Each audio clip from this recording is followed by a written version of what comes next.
start.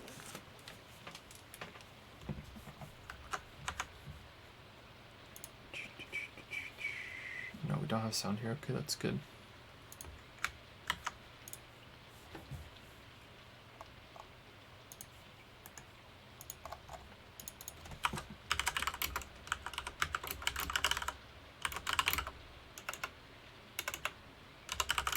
Q&A is live now. All right. Hello, everyone. We're gonna go for, about 2 hours or as long as we can. The two of the kids are awake. Guess which two win a prize. Yeah.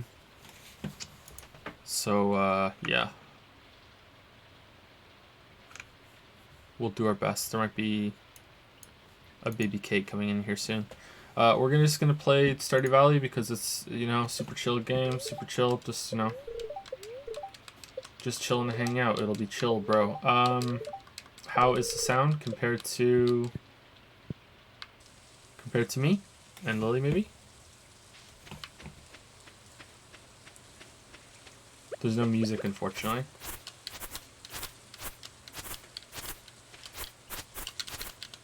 Sound is good? Okay, cool. Alright. It should be toward the quiet side of things. So we're just going to relax and play some Stardew. This is a save file I started with some past Q&As. I haven't played it since the past Q&As, so I'm probably going to be a bit confused. It's not a super efficient run or anything, though, so don't expect it to be anything like that. It's just something on in the background while we talk and answer questions. And Lily's here if you want to say hello, Lily. Hello. Good evening. And maybe, if this goes okay, and I can get another USB cord to run through the wall, maybe next time we play Stardew, Lily will play with me. And we'll do multiplayer Stardew. Maybe. In fact, maybe tonight I'll just give the controller to Lily for a little bit. Maybe. I'm also open to the idea of buying a private server for Minecraft. If I looked into this a couple weeks ago, and Microsoft offers something called a friend realm or something that you and 10 people can go on, and that's it. 10 people seems super shitty low to me. Is there a different... I've never played Minecraft before. That's kind of a lie, but I've mostly haven't played Minecraft before, so if there's a private server system that is different than that one, that allows you to have... It's called Realms, yeah, that's it. If there's a different one that allows you to have much more people connected to it, even if it costs money, as long as it's not like $1 million, I have no problem, renting out a server and just keeping that on forever if there's a community that would use that, and we can use it for some Q&A streams now and then. I didn't change... Oh, you're right. Oh, no. Shit. Sorry, 1 second. That's a really bad night to do that because Death Stranding's so big and it looks like I'm trying to get viewers. Shit. Thank you for telling me. Stardew Valley. I didn't even change the title. Q&A with Lili. Hey. Hey has become kind of like just part of my vocabulary. It's weird.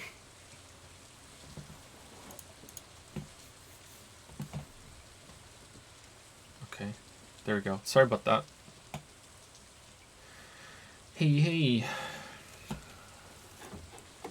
Okay, did that update? Loyalty system? What the fuck are you talking about?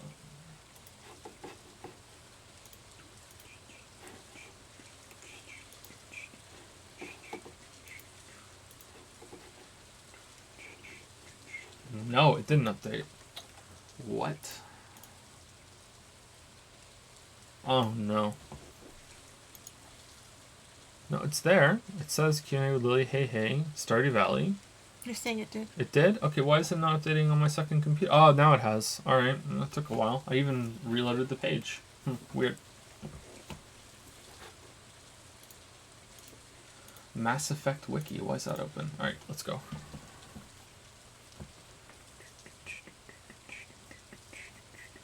feel like I forgot to do something on this page.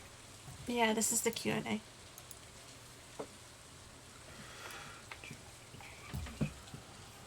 Looking randomly online, an active Minecraft server would cost more than that though, or... Sorry, looking randomly online, 48 player server is 12 a month. 48 is pretty good. I would like to hear from someone who plays Minecraft, who knows about those servers, and they can just like recommend me, like, hey, I'm very familiar with this, just go here, get this is fine, you know what I mean? I don't really have any time to do any research about it or anything like that, or confirm. I just need a trusted source. It was a joke about Metal Gear, but it wasn't that great. Sorry, don't be sorry. I think I got it. I just wasn't sure, and I was so tired.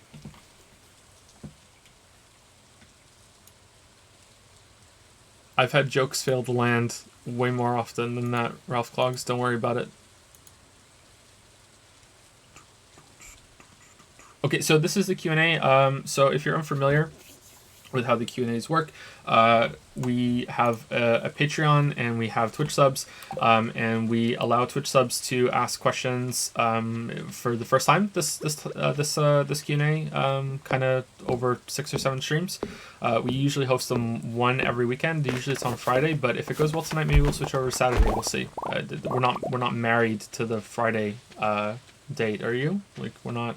Yeah, like we can switch over to a different one. Every day is Friday for me. Every day is Friday. Every day is Monday for me. It doesn't matter. Every day I wake up and it's Sunday. So we might be switching it over. Anyway, so you see a Patreon only feature, and if you pledged $3 or more, you got to ask 3 questions, but it was too many questions, like 3 in-depth questions.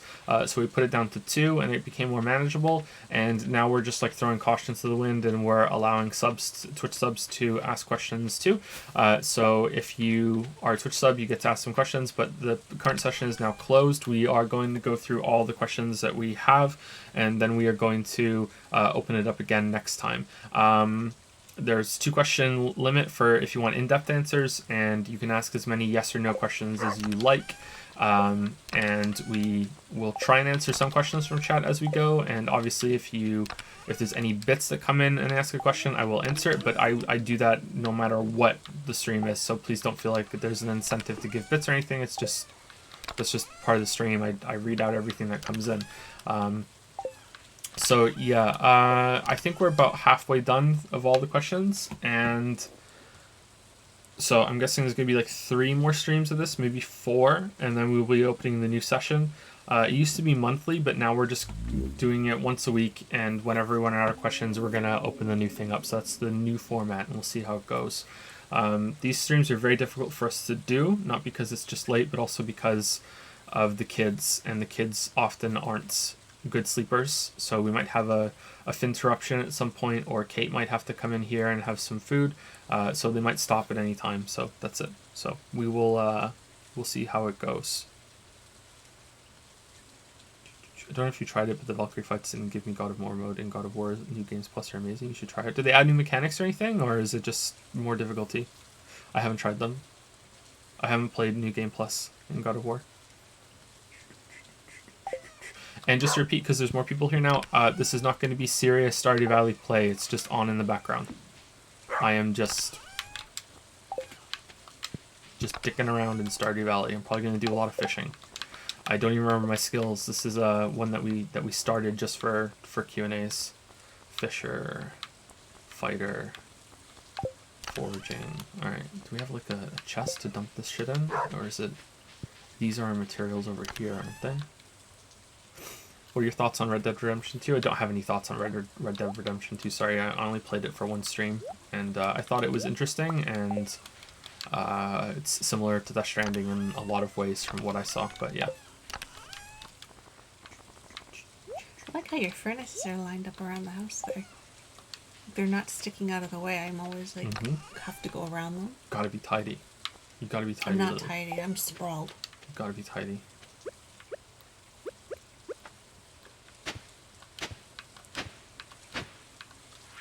A tidy farm is a happy farm.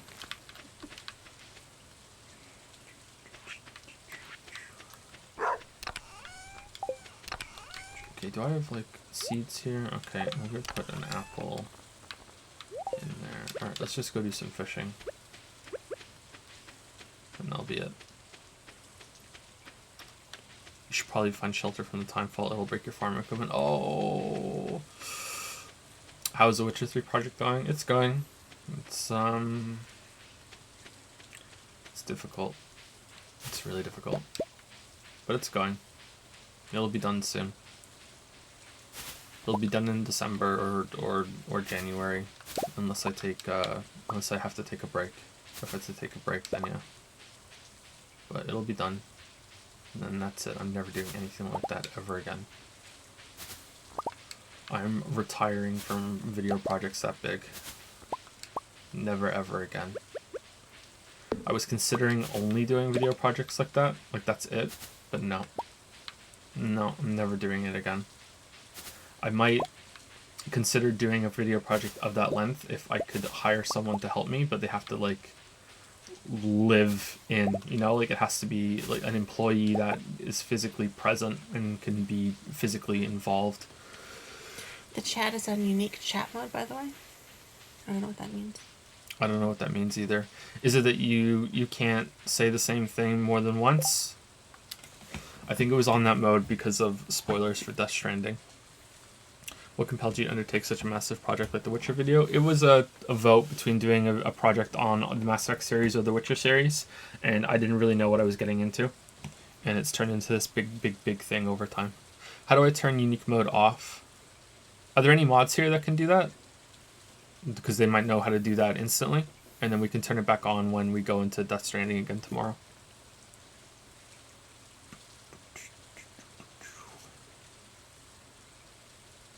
I play Minecraft with friends, and the best situation for us is having one of us host it for free, but that requires an IP address to the person to be shared.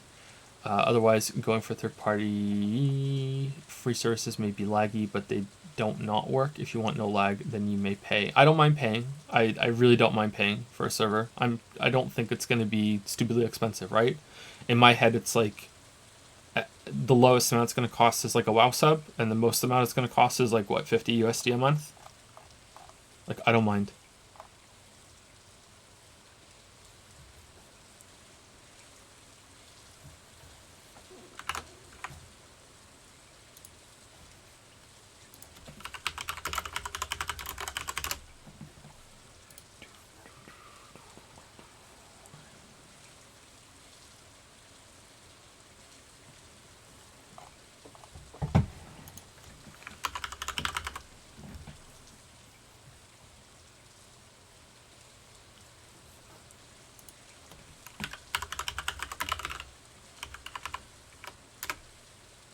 Whoa, unique chat if.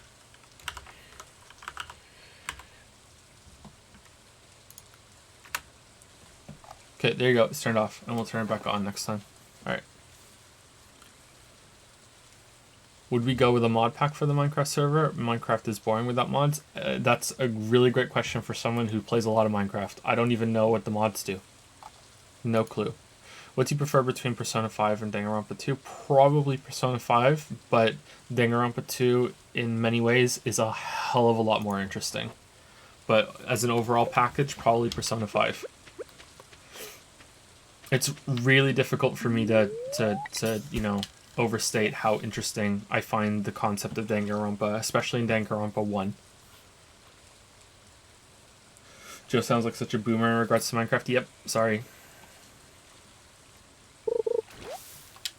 If that's your case, willing to pay for a server, can't you buy a Minecraft realm? They're basically pre-made servers by Mojang. Is it Mojang or Mojang? We could do that, but they're limited to 11 people. You plus 10, I think. So that's kind of shit. That wouldn't be very many people. I'm hoping to get at least like 30 in, because I think that was about the amount of people they had when we played multiplayer Factorio. So yeah, it's just a matter of size. What about a Terraria server? I don't think Terraria would be all that fun. Maybe. I don't know. I think the reason why I'm resistant to do that is because I really want to play Terraria expert mode by myself and experience that, or like solo. It could be with chat. We could stream it, but I feel like that's gonna take some of the mystique away from Terraria. I really enjoyed Terraria, and I'm looking forward to getting back into that for expert mode. I'm just absolutely stunned by how much I enjoyed Terraria. It was such a good time.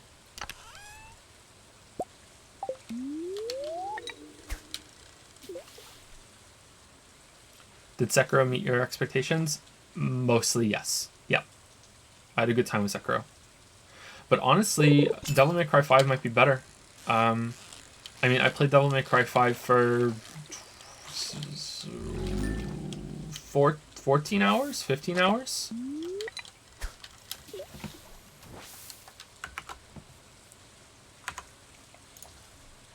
I played Devil May Cry 5 for 14 hours. I played Sekiro for 83. So I've played Sekiro... You know what? That's not right. I have not played 83 hours of Sekiro. It's less than that. Say 70. There's no way I've played 83 hours of Sekiro. So I've played way more Sekiro than Devil May Cry 5. So I'm guessing if I put as much time into Devil May Cry 5 as in Sekiro, I might like Devil May Cry 5 more.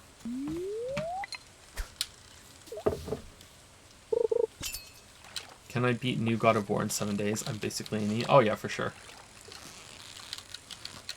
For sure. Easy. If you're a NEET, you should be able to beat it in 2.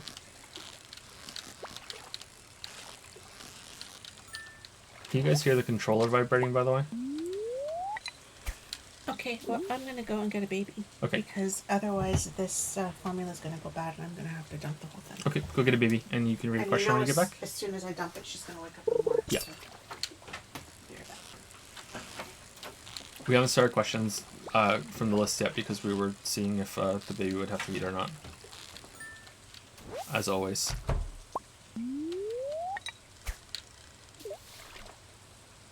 How many hours do I have in Terraria? Whatever I played on stream. I can't remember how many it is. 20 to 30, I think.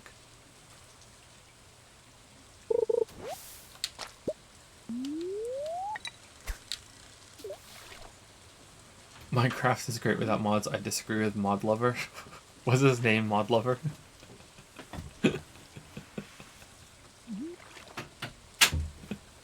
Don't answer if you have already, but I didn't watch today's stream. Is the game better or still meh? It's better, but it is still meh. So both, yeah. It's not too great, but it is getting better. I've never played Gary's Spawn, no. Hi, baby. How are you? Big smile. That's nice. Are you able to reach that pillow behind me? Yep. Because I can't reach it. Oh man, my chair just keeps getting creakier and creakier over time.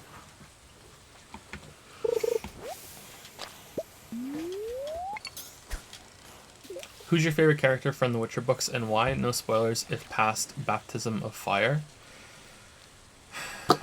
Well, I can just tell you the name of it, even if it is past that, right?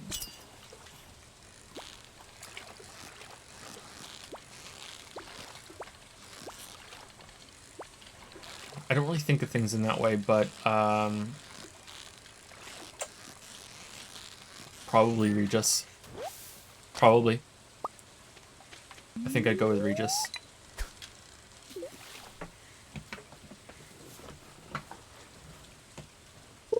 Regis is pretty good.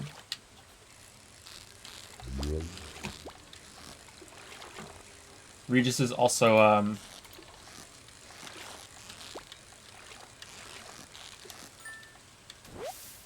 no, I can't say that.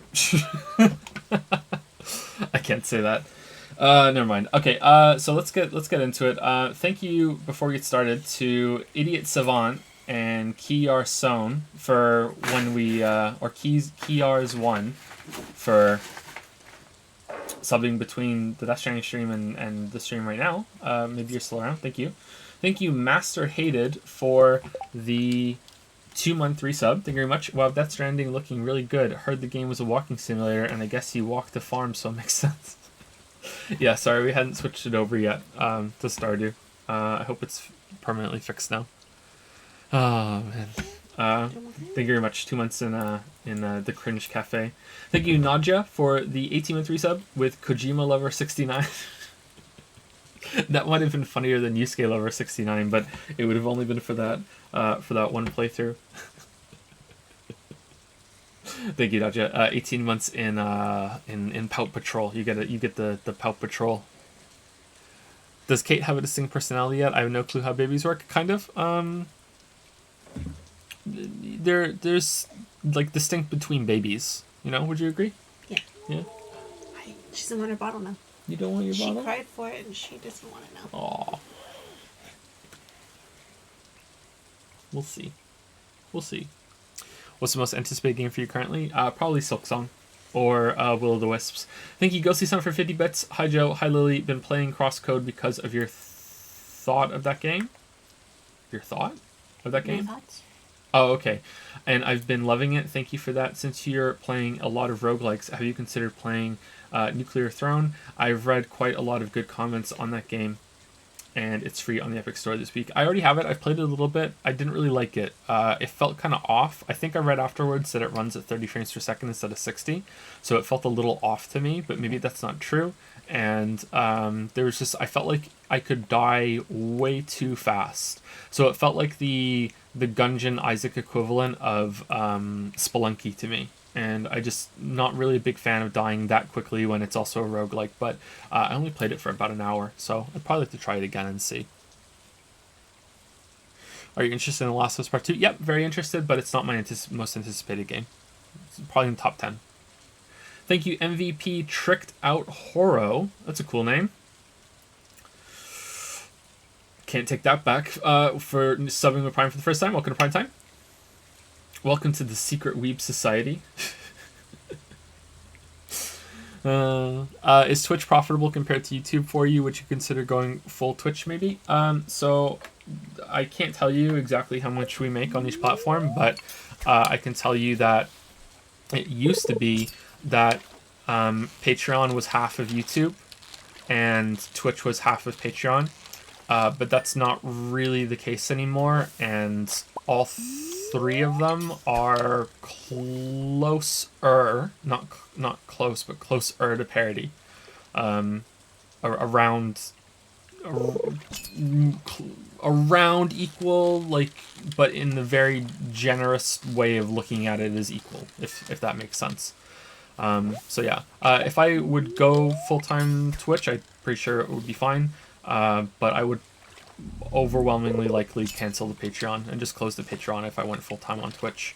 Or I would retool the Patreon, I think. But no, I like making the videos, so I don't think, even if it was more money, and it probably would be at this point, I enjoy making the videos too much to give them up. But going forward, it might be more of a 50-50 split in terms of time, whereas at the moment, right now it's a 90-10 split, with 90% of my time going to video making and 10% of it going to streaming, but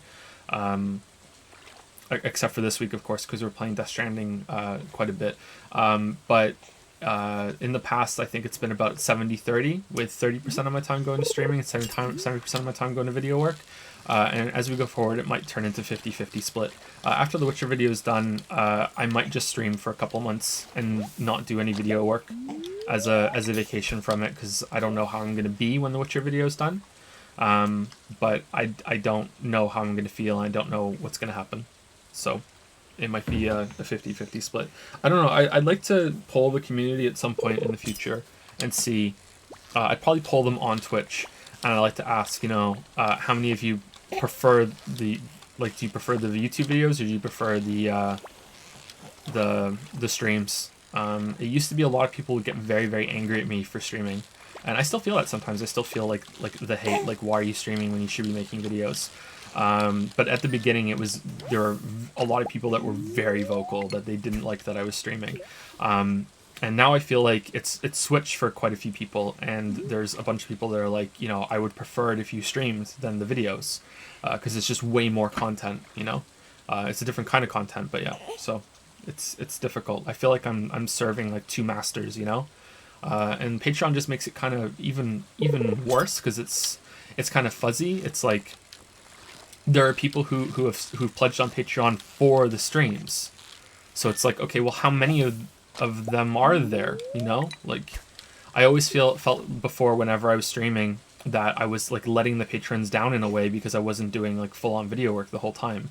But now I wonder like how many people I'm letting down when I'm not streaming because they pledged for the streams. I have a very unhealthy view of like letting people down when it comes to that sort of thing. And I tried to get away from it, but it's just who I am, unfortunately. You gonna be noisy today? Yeah. Oh, big. So many smiles. So many smiles. Not all of your YouTube watchers are on Twitch probably biased. Yeah, I want it to be biased though, because I want to see how many people on the stream watchers vote for the YouTube videos being their favorite. Because I have a feeling that it's going to be the YouTube videos are still going to win. But if it's like close to 50-50 or whatever, then then that still means that the YouTube videos are way in advance, you know? Like, it's only a small percentage. So polling the Twitch audience is a good way of seeing that, because it's only going to matter for the streams if the streams overwhelmingly win, you know what I mean? Twitter would probably be the best mix, the fairest mix. So we'll see. What a poll right now, just for funsies? I don't think so. Maybe. I guess we could do it for funsies, and then we'll start on the questions. I think she's gonna go back. She doesn't want to eat. If baby stops scratching me. It's new poll, right? New poll. What do you prefer, the streams or the YouTube videos? Streams, videos. I think that's it, right? Or is it poll new? I can never remember. It's poll new.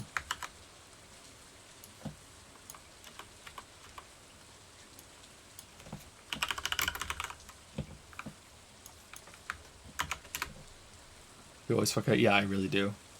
You're right. Where did this go?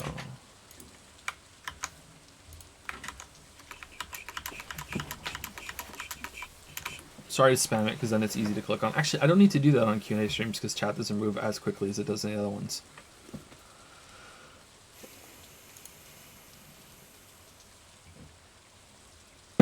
Yeah. So far, it's about what I expected. Okay.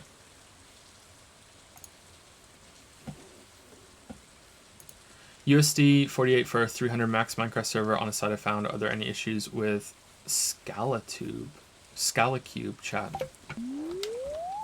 300? Holy crap. What if I like both? You have to pick one. You have to pick one. Finn does this all the time, doesn't he? What do you like more?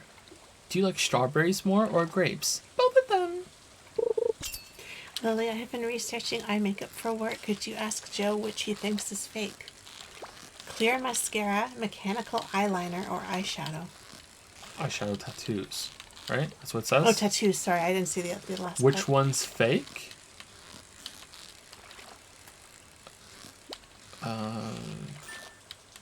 Mechanical eyeliner. Honestly, all three of those sound real to me. But I actually don't know the answer. I'm gonna say mechanical eyeliner. I'm gonna say mechanical eyeliner.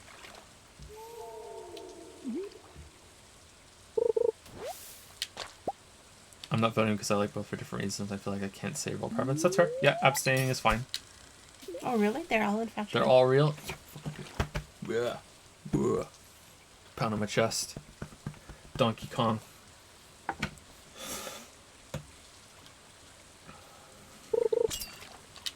Clear mascara would be cool, because then if you cry, you don't look like a raccoon.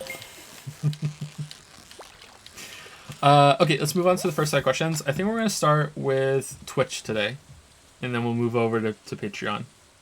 Last times we've been starting with Patreon and then moving to Twitch, but let's start over with Twitch. So, is the super secret, that's not so secret chat on Discord. And the first person on the list tonight, last person was Haltfire, who asked about Michael Crichton and what's the best donut you've ever consumed. And Death by Doom has asked an incredibly important question, a part of our stream heritage. Let me see if I can make this a little bigger. That's what she said. All right, there we go. Go for it, Lily Bell. So, Death by Doom says, sorry if this has been asked or talked about before, but when was the first time you heard the Shih Tzu pun? Or did you make it yourself by chance? So, in case you don't know what we're talking about, I went to the zoo the other day. It was terrible. They only had one animal. It was a dog. It was a Shih Tzu.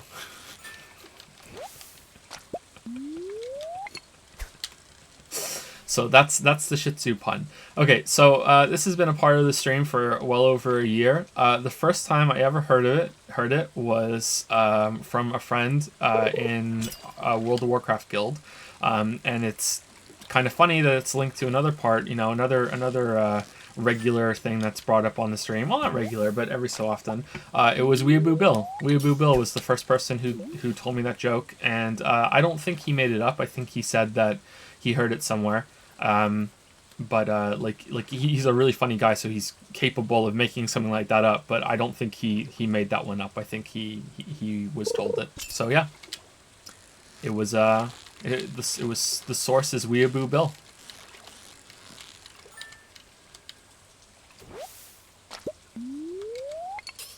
So really, we should say thank you to Weeaboo Bill. Thank you to Weeaboo Bill for so much mileage out of one joke.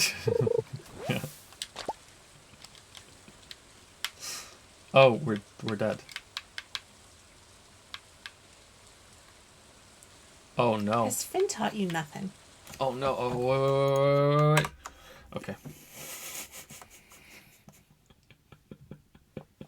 Finn does that all the time. It crashed. And then he'll get mail and it'll say, you know, oh, we found you last night. And I'll have to read the mail. And he tries to hide it from me now when it's there. Because as soon as I start reading it to him, he realizes what it is. And that the money that I got him, the gold, is gone because he passed out again last night and lost some of it. So I literally just make him money for him to either eat or drink at Gus's. He goes and orders food. You guys see this is the game that Finn plays, Lili, Spooky Farm. We made this the other night when he couldn't sleep. We only played 2 days. He insisted on making Lili. Yeah. On Spooky Farm, but we're not going to play Finn Save File. Yeah, we're going to play Weeaboo. Mine's the one we play together is Lili too. Lili's the redhead. No, she's not. But he wanted red hair. I don't know why.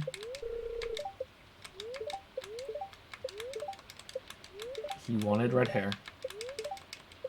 All right, let's go right back to fishing. Yep. So that's it. That's the origin of the Shih Tzu pun.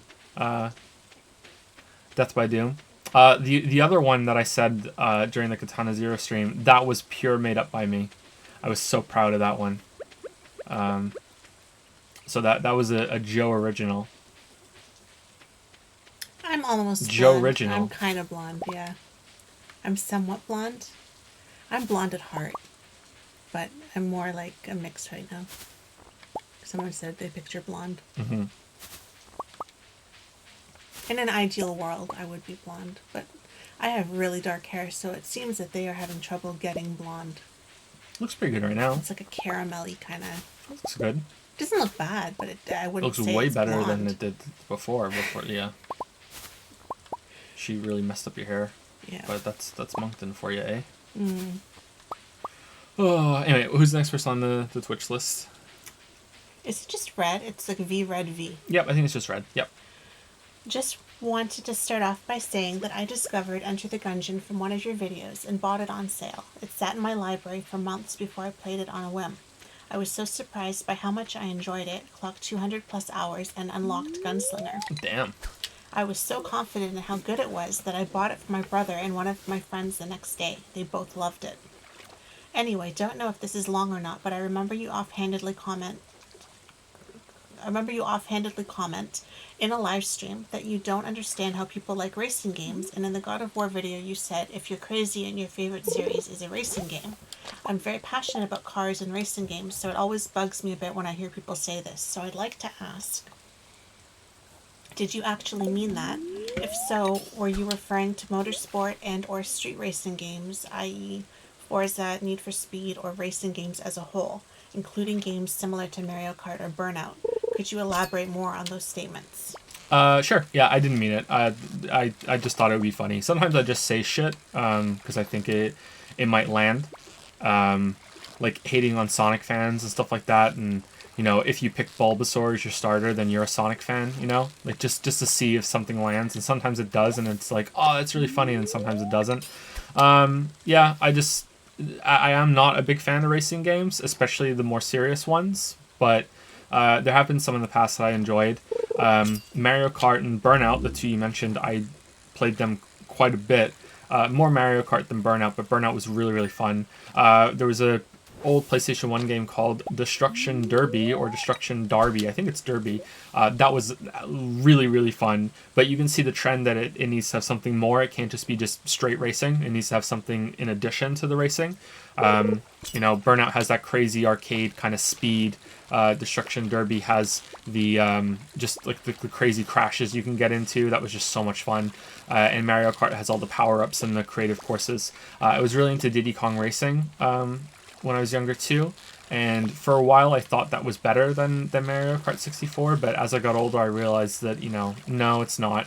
There was something off about the game feel in Diddy Kong Racing, and when I was a kid I wasn't really able to properly feel that out, you know? I didn't understand what it was that I ended up like thinking was unsatisfying about Diddy Kong Racing. Probably because it has three different sets of vehicles that they needed to balance. Was it four or was it three? It was the carts and the hovercraft and the planes, right? There wasn't a fourth one, was there? Maybe there was. But yeah, I wasn't really like I was in love with Diddy Kong Racing, and I cooled on it as time went on. It didn't help that I couldn't beat Wizpig. I don't know why. Yeah, Wizpig was the boss. And there's a whole like world after Wizpig that I never got to see, Space World. And I just couldn't beat him no matter what. I don't know why I couldn't. I felt like he cheated. No matter how perfect I got the boosters, I just couldn't beat him. So yeah, I couldn't beat Wizpig when I was like 12 or 13 or whatever that game came out. So that's one of my biggest gaming shames. Maybe I should go back and finally beat him. But yeah. So yeah, Mario Kart 64. The closest I've ever gotten to a serious racing game that I liked, and this is so long ago that I can't remember which one it was, so you have to forgive me, is Gran Turismo. I'm pretty sure it was Gran Turismo 2, but it might have been Gran Turismo 3. I think there was one on the original PlayStation, right? I think I played that one, and then I played one on the PlayStation 2, and I played the PlayStation 2 version way more than the first one. So yeah, but I didn't really enjoy that for the racing itself. I enjoyed it because of the progression unlock system that game had. It was just so much fun, like getting so many cars and getting money. It was almost like an RPG. So it was a good progression, almost incremental game even. So that was enjoyable. I could definitely see why people like racing games, but to me, they're quite boring in the same way. If they're as like bog standard shooters are boring now, like it needs to have something more for me. But honestly, I haven't really touched any racing games in so long that I can't even tell you what racing games even are right now, because I just stay away from them because they don't really interest me all that much anymore. I have no idea if they're still just showing off graphics and realism, because that's what it seemed to me. It's almost like a lot of them are just car porn, like how good can we render the cars and the environments, and the racing has just been the same sort of thing for so long. But that's me just speculating, and I'm talking out of my ass, so I don't really want to say it. So yeah, there's no real problem with racing games. They're just not for me, really. There was another part to this question, right? Are there any genres, types of games you don't understand the appeal of? I don't think so, actually. I think that I can see the appeal of almost anything. Even if it's gameplay I don't like, usually I can see, visuals or atmosphere or something. Like, I don't really understand the appeal of like the horror games that are mostly about being chased by monsters and get away from the monsters or else they kill you and it resets your progress, which is pretty much all of them, you know? I'm gonna say even like 95% of them, maybe even higher than that. That's what horror games are right now, and we haven't really gotten past that. Even watching Mandalore play Lost in Vivo, which is supposed to be one of the more creative horror games, that was still pretty much the game, you know? It did it better than other games that I've seen, but yeah, horror games are still in that area. But even that, I think I can still understand the appeal of that because those games used to be able to get to me. Like I used to be able to enjoy them. I used to be able to get scared of those. It's just over time I've played so many of them that I've just built up this immunity to it that like in those games, if the monster kills you 20 times or 30 times or just keep adding one to that number until you get to the point where you're annoyed instead of scared, that's where I start now whenever I play one of those games because it's just happened so many times in other games. It's just like, okay, well, I know there's no tension anymore because it's a game and I've already done this before. So I don't get the appeal anymore, but I still understand if someone is new to them or they just haven't reached that point yet, or maybe there's just something wrong with me. That's how I view them anyway. But even the biggest fans of those tell me that after, you know, Alien Isolation, when you're playing Alien Isolation, it's like, okay, like the alien has killed us this many times now. Is it still scary, you know, chat? And there were a lot of people in chat that were defending the game before that were now saying, no, it's not scary anymore. You know, it's gone on for so long. But then also it could be like getting into the third act of the game and now it's changed. But I don't know. Maybe I'm misremembering. I don't know. Like fighting games don't really appeal to me, but it has to be a specific type of fighting game. Fighting games that are very rigid in how you move. I was speaking about this the other day. I can't remember if it was during the Death Stranding stream. Fighting games like Tekken and to some extent Soul Calibur, but Soul Calibur mitigates it a little bit by you being able to sidestep right in the 3D arenas. Street Fighter, Mortal Kombat. These games are very rigid in how you move, and just the act of like stepping forward and back and the jumping has very like committed animations to it. And it feels very clunky. It has to be that way because that's how the combat is built around this thing. Like I do understand that that's it like, intentional, but to me, playing it is very clunky, especially compared to something like Smash Bros. Smash Bros is very free in your movement. You know, it's not like I feel like you can actually move your character through many different states of animation and different states of jumping and turning and fighting instead of being locked into what feels like a set of like 3 or 4 animations that you cannot deviate from ever in the other kind of fighting games. So I don't really understand the appeal of having a game that's that locked and rigid, but like so many people love them. So obviously this is a problem with me, not with the game, right? Like, yeah, this is not something that needs to change. But yeah, I don't really get that. But maybe if I got into it more, then maybe I would click with it. Someone chat is saying that Tekken has the best movement. Are you saying that I'm wrong with what I'm saying about Tekken? Because maybe I'm misremembering Tekken and I'm getting it mixed up with like Virtual Fighter or something. Like maybe Tekken does have freer movement and I'm getting mixed up or something. I think I've only ever played Virtual Fighter in the arcade. Oh man, arcade games. Is there anything else? Like I want to say, like I don't get the appeal of something like Euro Truck Simulator. I don't get the appeal of those hardcore farming games like Farm Simulator. But to be honest, I kind of do. Like I feel like if I had time to sink into Farm Simulator, I think I would enjoy it because it's like Gran Turismo. It's like this progression loop. It's like yeah, I'm growing something, or I'm growing a business, or I'm getting a better truck, I'm learning the road, I'm growing more crops, you know what I mean? Like that thing can really get to me. But there's another question later about addiction that we might get to tonight, and I have to wonder if it's not really enjoying the game. Maybe it's just about the addiction loop, you know? It's getting into the incremental aspect of it and getting stuck into that. Yeah. So I don't know. I'm trying to think if there's anything else like dating sim games. I understand it. I've even played a couple when I was a virgin teenager, and I found them quite interesting. I can't remember their names though. I think there was one, Sakura something. I think I played one of those. I was really into webcomics when I was a teenager, and I read Penny Arcade, Mac Hall, and Mega Tokyo.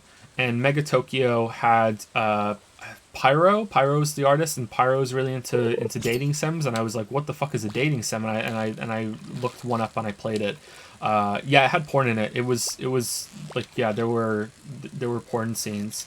I remember something being like, you could find a cat under your porch in a special scene that I just lucked my way into, and if you take the cat in and feed it and take care of it, it turns into a cat girl angel and you can have sex with her.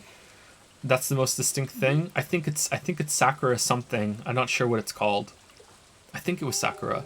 I'm not kidding. That's something that happens in the game. Yeah.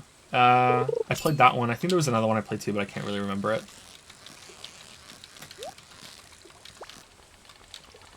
I see the appeal of those. I see the appeal of, like Hotline Miami, stuff, games like that. I don't know. Maybe this like, are there like torture porn games? And I don't mean like flat out porn. I mean stuff like, what's the game where you're like stalking people and it got banned in Germany and you can kill people in really grotesque ways? Like maybe something like that. That's not for me. But still, I feel like I'm capable of putting myself into almost anyone else's shoes. And I can be like, yeah, I can see why someone might like that. You know what I mean? So yeah, I feel like the answer to this question is no. I feel like I can see the appeal in almost anything. Yeah. Yandere Sim, no, it's not that. It's an older game, and they had a sequel too, and the sequel got banned too. Manhunt, that's it. Manhunt 1 and 2. Yeah.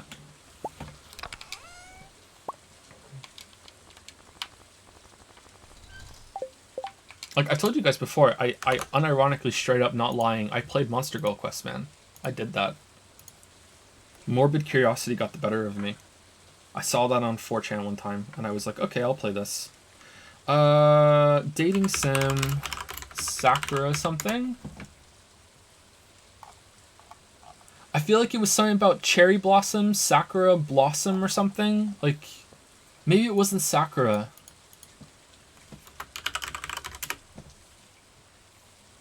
Time Ninja Sakura, like...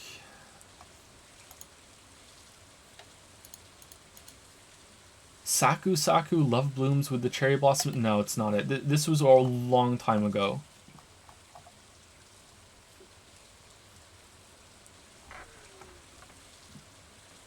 Have you played all 3 parts of the Monster Girl Quest? Of course I fucking have. You think I would leave something unfinished? Do you really think that I would play the part 1 and be like, this is weird, I've had enough? Of course fucking not. What is your favorite season in Toronto? Winter or construction? Any, because it'd still be in Toronto. Homesick. I'd love some construction right about now. True Love. Oh, it is! This is it! It's True Love, dating sim. Oh my god, it's not Sakura or anything. Maybe there was another one that played Sakura, which means I've now inadvertently admitted that I played more than one. Shit. This is it! Holy fuck. Oh man. Oh man, this looks awful. This looks terrible. True Love Cat Girl. Alright, is the Cat Girl here? No, we're just getting a bunch of bullshit now. Damn. What a blast from the past. Huh. You played True Love too, Ghosty-san? That's cool. Did you like it? Are you guys thinking about yeeting out of Monkey Town? As soon as we can, yeah. It's not awful, like, but we just don't like it compared to where we've been in Canada before. But like it compared to a lot of other places in the world, and maybe even in Canada, it's still a decent place to live. It's just it has some issues that we've spoken about a little too much on stream before. So we'd like to go back to Toronto or maybe Ottawa. We're considering London. There's a city in Ontario called London, not London, England. I assume that a lot of people wouldn't know that there's a London, Ontario. It's not far from it's like a 2-3 hour drive from Toronto. Yeah, or maybe even Montreal. We're considering like where we can go, but that's still, I think it's at least 2 years out that we could move again. Yeah. Was there another part of V-Red's question? Thanks for answering, and by the way, I know you were memeing probably in that God of War video, but a racing game with some JRPG elements, mainly the Persona 5 social link system, is actually my dream game. Yeah, like if there was like a Fast and Furious kind of with waifus game, like where you have like the slice of life stuff, like running a garage and maybe like the area around your garage, and you know you're getting money and you're fixing up your cars, or as they say in mechanic speak, souping up your cars. Oh yeah. Souping up the cars. Souping up. Well, This makes me feel like I'm 16 again. Well, also you have when like everyone was souping up their cars exactly. and they were putting spoilers on the backs. You're souping it up, and it's I like can hear you know. Geno beats right now. And you have like a Megan Fox tier mechanic waifu, you know, and working in your garage. Yeah, that sounds pretty good. Yeah, I can see the appeal for sure. Joe had a spoiler on his car. I can't drive actually because of the narcolepsy, so I never learned how to drive. Other reasons too, actually. My parents didn't want to teach me because they were assholes, and then after I moved out, we could never afford it. So even without the narcolepsy, I wouldn't have been able to do it. I'm considering trying to learn now, actually. As soon as Witcher's done, I'm considering going and seeing if I'm capable of doing it. If the doctor will clear me and say it's fine. Be 33, 34, fucking learning how to drive. But hey, it'd be good to finally get it done. Why is your dog called Makoto? It seems pretty useless. This was the stream meme one that we did when we started doing the Q&As.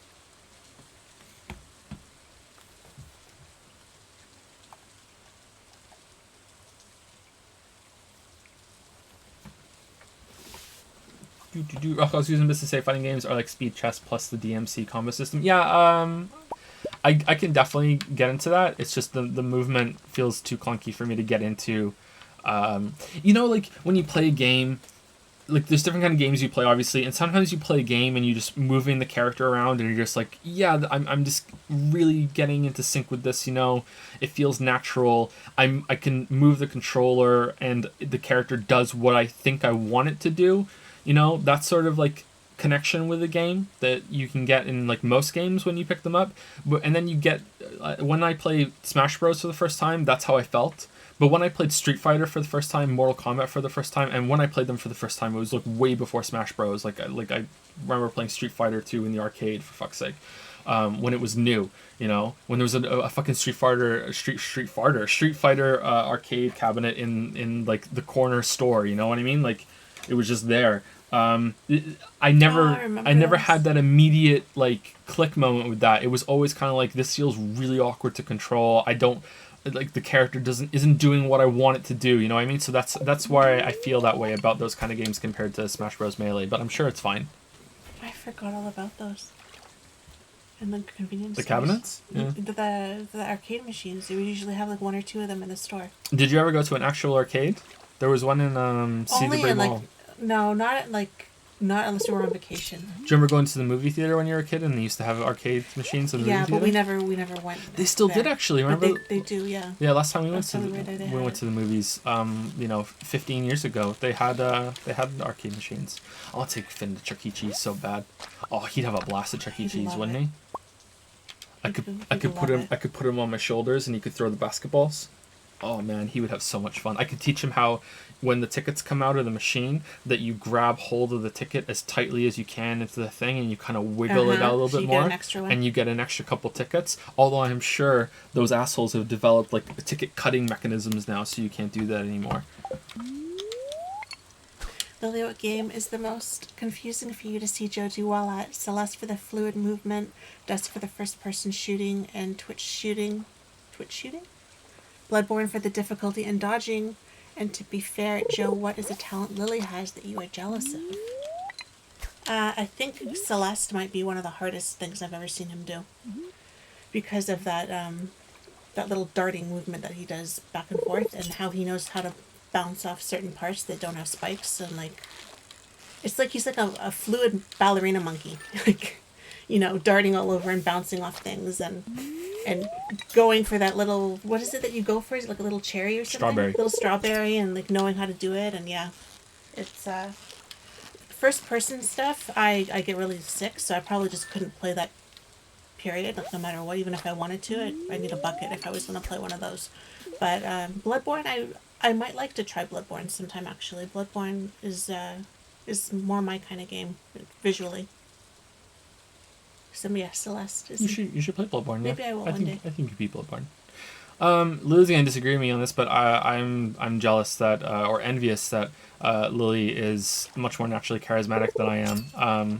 Lily does not think this way about herself at all, but when Lily wants to, or even if she subconsciously feels a desire to, Lily can be very charming, and Lily can go into her room and charm the pants off of people. Sometimes she does it to me literally.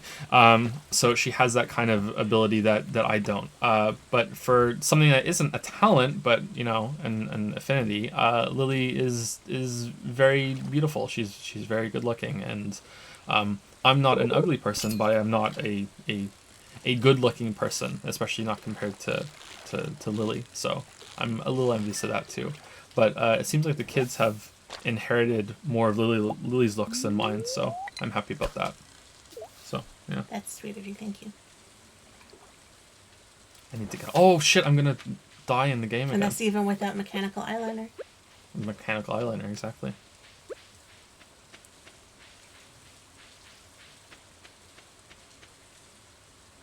Thank you, Galby. Is it the controller? Controller? What? The rumbling? Like. No, these are open-eared okay. open-eared headsets. So I'm hearing them more. Yeah, Okay, so never mind. You I was can, like, what the hell is that noise? You can hear it. Oh, we made a lot of jam. Oh, we'll just grab it in the morning. Thank you, Galby Tori, for the 4-month resub. Play Muv-Love. It's only like 60 hours long, Kappa. Alright, thank you for the 4-month resub, Galby Tori. Let me look that up. Muv-Love.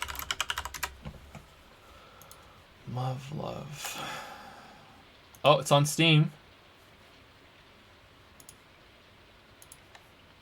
It's Robot Girls. Or girls that go into robots. Oh man, this one has a bunch of tanks. Muv-Love Alternative. What?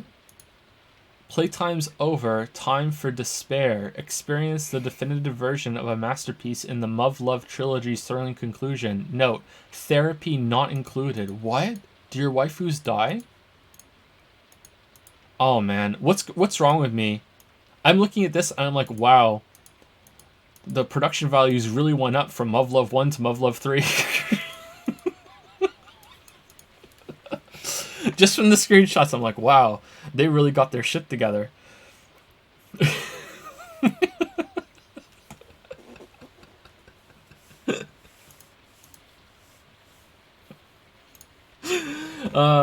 Thank you, Sexy Anime Creeper. You're fitting right in right now. Thank you very much. Welcome to the Dragon's Den. Welcome to the Rubber Dub Sub Club, Sexy Anime Creeper.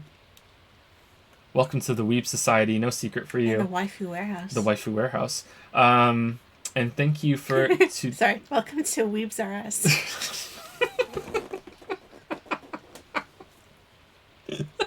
I couldn't help it, sorry. Thank you to Toasty Kins as well for the new Silver Prime. That was a good joke. Well done. Thank you very much. Welcome to Pout Patrol, Toasty Kins. Thank you. Oh, Weebs R Us. Will you ever try VR? Almost certainly, yeah, but I don't have one at the moment. Have you ever heard of Antichamber? It's a great puzzle game. I actually played that. I streamed it. I think it's on YouTube, is it not? Or maybe that was one of the lost streams. Maybe it's on. Is it on Twitch still? I streamed that whole thing, and I think it's not on YouTube, but it's on Twitch. Maybe. That was a bad stream. I was really tired, and it was going fine, and then toward the end, I hit something that I shouldn't have hit, and I was confused, and I get stuck in a place that didn't even have a solution, because the game's fucking weird. I still know how I feel about that. I've never gone back into Antichamber. Most of the playthrough I enjoyed it, but yeah. You didn't finish it? Yeah, I did. I finished it. I got to the end.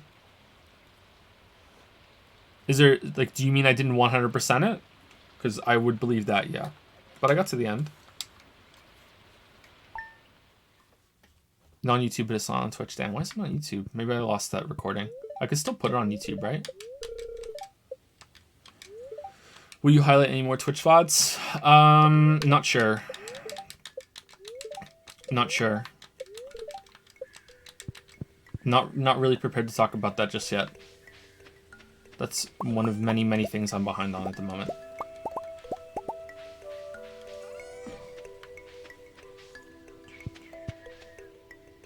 No, you didn't finish. What do you mean? I finished Antechamber.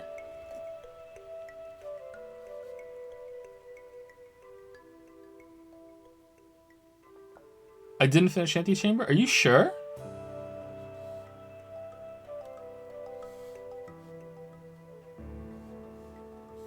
I'm fairly certain I did, Flexin.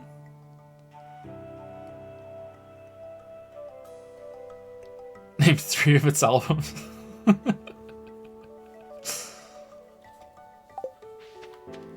Maybe there's some secret ending or something, and that's why you think that. Or there's some other part of it that you're supposed to see and I didn't see it.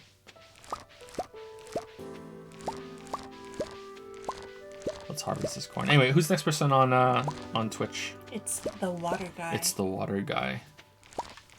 Gatorade. Hey, Joe. Did you see that? Did you see that movie? Which movie? You used to love Adam Sandler. Have you seen The Water Boy? Have you seen The Water Boy? Yeah, a long time ago. Oh, I haven't seen an Adam Sandler movie in a long The time. water guy. My brother was obsessed with him. That's why I watched them all. And they were funny because I like dumb comedy, so I laughed. But I remember we had to watch them all because of him. We watched them over and over again. Do you remember any of the songs they used to sing? Oh, shit. Back to school. Back to school. To prove to Dada that I'm not a fool. I've got my backpack on, my shoes tied tight. I hope I don't get in a fight. Yeah, that's it. And then there was something about shampoo and conditioner fighting, but I don't Oh, remember he's that in the one. bath and he's got like shampoo in one hand and conditioner in one, and he's like, shampoo is better. I need the hair healthy and strong. No, conditioner is better. No, healthy and clean. Conditioner makes it strong. Silky and strong or something. And then he starts bashing them together, and then he looks at the swan behind him. He's like, stop looking at me, swan. It's so stupid. Oh, But when you're a so kid, it's funny. No, it's still funny. It's not still funny, no. Oh, man. Tell them you're kidding before they think you're serious. I like dumb comedy. I'm sorry. The dumber the better. If he would have fallen down right then, it would have been even better. Tripped over his own feet or something. Anyway, the water guy. Anyway, water guy. Sorry. Hey, Joe and Lily. Hope all is going well. Well. Outside of games you've made videos on, no Fallout 76 or No Man's Sky, what are the worst games that you've paid money for? So I try to read some of the questions before we start, and I read this one, and I've been trying to think of some answer to this, and honestly, I can't think of anything apart from stuff that you guys will already know. Death Stranding and Hello Neighbor, like because you said videos, I haven't made a video on Hello Neighbor, so Hello Neighbor would definitely be it. You know. The only one I could think of that, I've never spoken about much or at all on stream is Icewind Dale 1 and 2, because I really enjoyed like Planescape Torment, I really enjoyed Baldur's Gate, and then I got Icewind Dale thinking it was going to be, more Baldur's Gate, and it was just dungeon crawling nonstop and no characters, no real story, nothing, and I was like, wow, this is shit.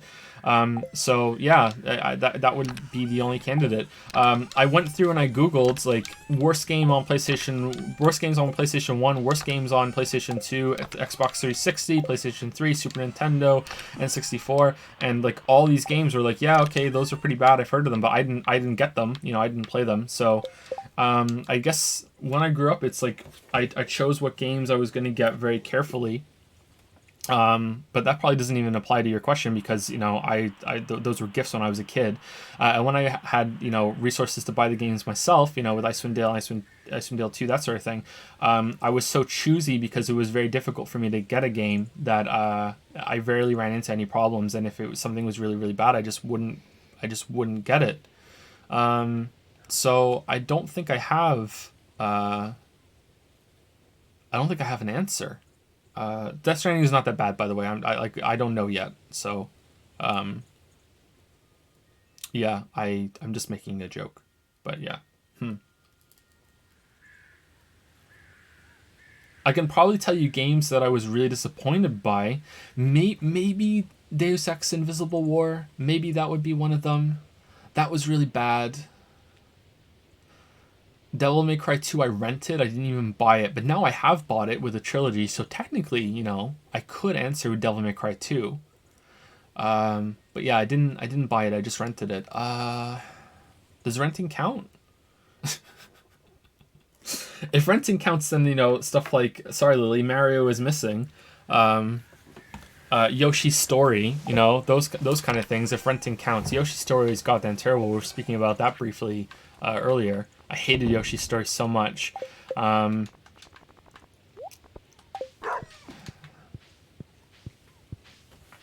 May Cry 2 is fucking terrible. Fucking terrible.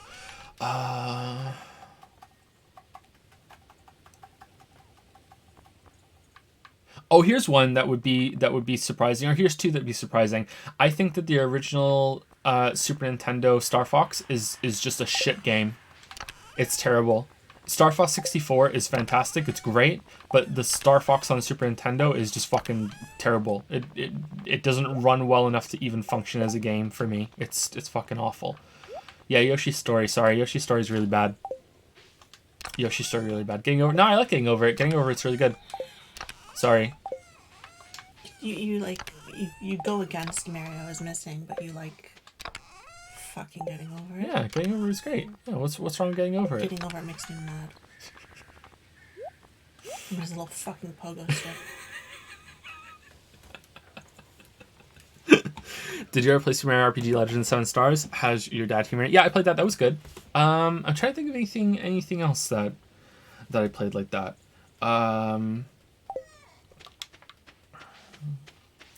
Most of this is gonna be just disappointments. Like, I don't know if this qualifies, but this is an interesting answer at least. There was a game for the N64 that was by Rare, that Rare was doing fantastically back then, and I would get pretty much every game that they had, and I got this game and I was like, wow, this is not what I thought it was going to be at all, and it was kind of bad and shit in a lot of ways. Was Jet Force Gemini. Or Jet Force Gemini. But I think if I played that again now, I wouldn't feel like that was a shit game or anything, or this is awful. Just back then, it was just kind of like, it felt really like unfinished and kind of meh. I was like, oh, what the fuck is this? This feels so bad compared to another shooter like GoldenEye and Perfect Dark. I wish I could say Perfect Dark Zero, but I didn't play it. But I'm one of those crazy people that thinks GoldenEye 64 is better than Perfect Dark on the N64. It was just more gamey to me, but I know that's a weird opinion to have. I think I'm gonna just start dumping shit in random chests because I'm forgetting where everything went. It was more gamey, yeah. Isn't that so specific? I think that's it. I don't think I have any other answer that I paid money for. Yoshi's Story was just so boring. I feel like it needs to justify the Yoshi Story shit. Like, it was just so fucking dull. Like, all the levels felt like they were the same, just flat plane, walk left to right, and it was a game that would put me to sleep. It was just kind of like, oh, okay, here we go, I'm drifting off, There's something similar about Ubisoft games that I do that. The Assassin's Creed. I was recently playing an Assassin's Creed to get footage for the Witcher video, and there's just something about the Assassin's Creed games, even though I've enjoyed some in the past, there's something kind of like sluggish and kind of dream-like about those games that just kind of like gets me into almost an ASMR, I'm kind of drifting off kind of mode. I don't know why, but Yoshi's Story reminds me of that too. It's just kind of like, all right, here we go, time to fall asleep playing some Yoshi's Story. Whereas Yoshi's Island is one of my favorite games ever, so it was weird to go from that to being so excited for Yoshi's Story when it came out, and then it was fucking crap. Turok was good on the N64. Someone said Blast Corps. I didn't play Blast Corps for more than a little while, but I didn't have that one.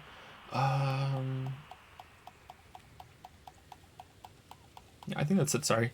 if I had time to like go through all the games I've ever had, I might be able to give you some better answers. Oh, I didn't like the original Tomb Raider games, but I think I just inherited those games from someone, you know, just passed down, you know, some epic gamer drank too much Mountain Dew, and I just got them from somewhere. So I don't know. Any Far Cry games played? Yep. I don't think those would qualify. I enjoyed Far Cry 1 quite a bit.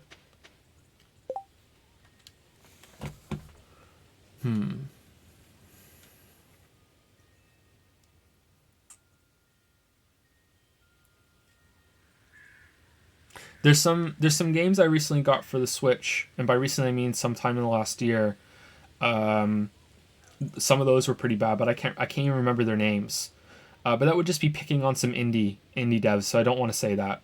That wouldn't be fair of me. But those were pretty bad, and you know, I was looking for like hidden gems on the Switch store, you know, and I bought all these games one by one because the Nintendo store doesn't have a shopping cart, and I was playing some of them, and some of them were fucking awful. But yeah, that would be picking on anything. Hold on, let me Paw Patrol does count for sure. Yeah, Paw Patrol would be it. Let me go through my Steam list real quick and see if there's anything here, and then we'll move on to the next question from the water guy.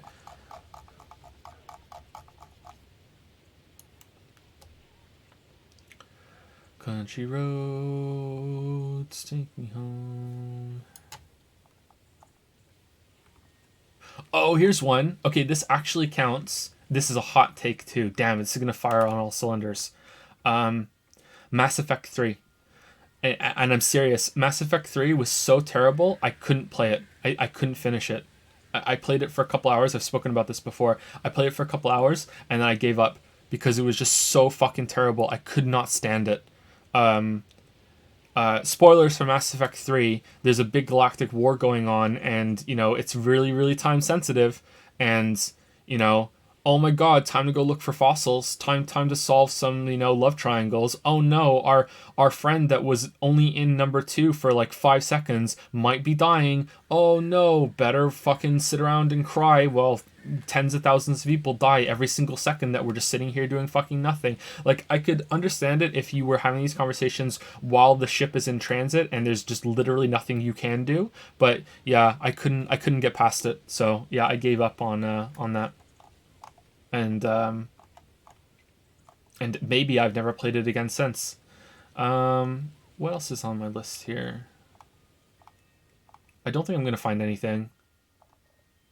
If there was something god-awful, I'd probably just stop playing it. Enslaved Odyssey to the West. Oh, we should play that on stream one time. I hear that's janky and kind of crap, but it could be fun.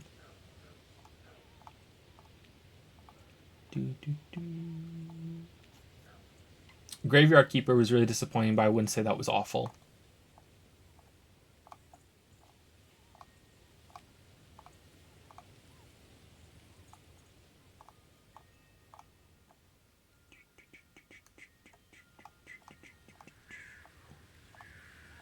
No, I don't think I'm going to come up with anything else. Okay, that's it. Like, again, Moonlighter, I wouldn't call that awful, but that was pretty bad and pretty disappointing, and just what a waste of a game. And such a beautiful game, too. Like, oh my god, what happened there?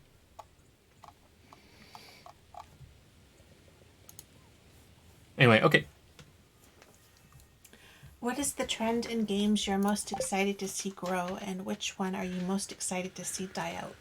I'm not sure if there's any trends that I would like to see grow that I can come to mind right now. I can give you my usual answer of things that I would like to see happen more in games, but I don't think they're happening already, and so they can grow. I'd like to see more interesting movement systems, but not in the way that Death Stranding's movement system is made, but in more of in active options rather than making it difficult to do the simple movement that you could already do in most games. I think that that's a serious criticism of Death Stranding, by the way. I'm not like shitting on it there. That's not a joke. That's one of the few serious criticisms I think I can safely say at the moment about Death Stranding. I would like to see more fleshed out combat systems, and I kind of think maybe that is a good answer, because I kind of feel like that's the way we're going right now with a lot of like games. I think that a lot of games are suddenly, even AAA games are starting to really give a shit about that kind of thing. For as much as I've been like secretly, you know, and very subtly, you know, like you probably haven't even noticed that I've played Witcher 3, and you know, I've been keeping all that information so tight to my chest that I'm sure it's a shock that, you know, you haven't noticed that I've been criticizing the combat system in that game, you know, over a couple streams now. But like even that shows concerted effort in trying to make something worth a shit, you know, worth a moon in the combat system. And then you have games like even something like Greedfall, the Assassin's Creed games, Origins and Odyssey, you know, those games have like show like they're really trying to add new things to the combat system, and they don't want it to be just filler bullshit. I'm not saying they're successful, because in the most part they're not, but they are trying, and it's not just like, hey, it used to be a lot of these games would just be like what shooters are, you know, like the Call of Duty, just here, hide behind cover, hold down the left trigger to aim down the iron sights, hold down the right trigger, fire, and it's just move the mouse game and hopefully have enough spectacle in the set pieces to sell it, you know what I mean? And it felt like a lot of games in the action genre were like, hey, let's just do that, you know, it doesn't matter what we do, we just have to have the basic standard gameplay for like I think like a decade there, right? Like from the late 2000s to like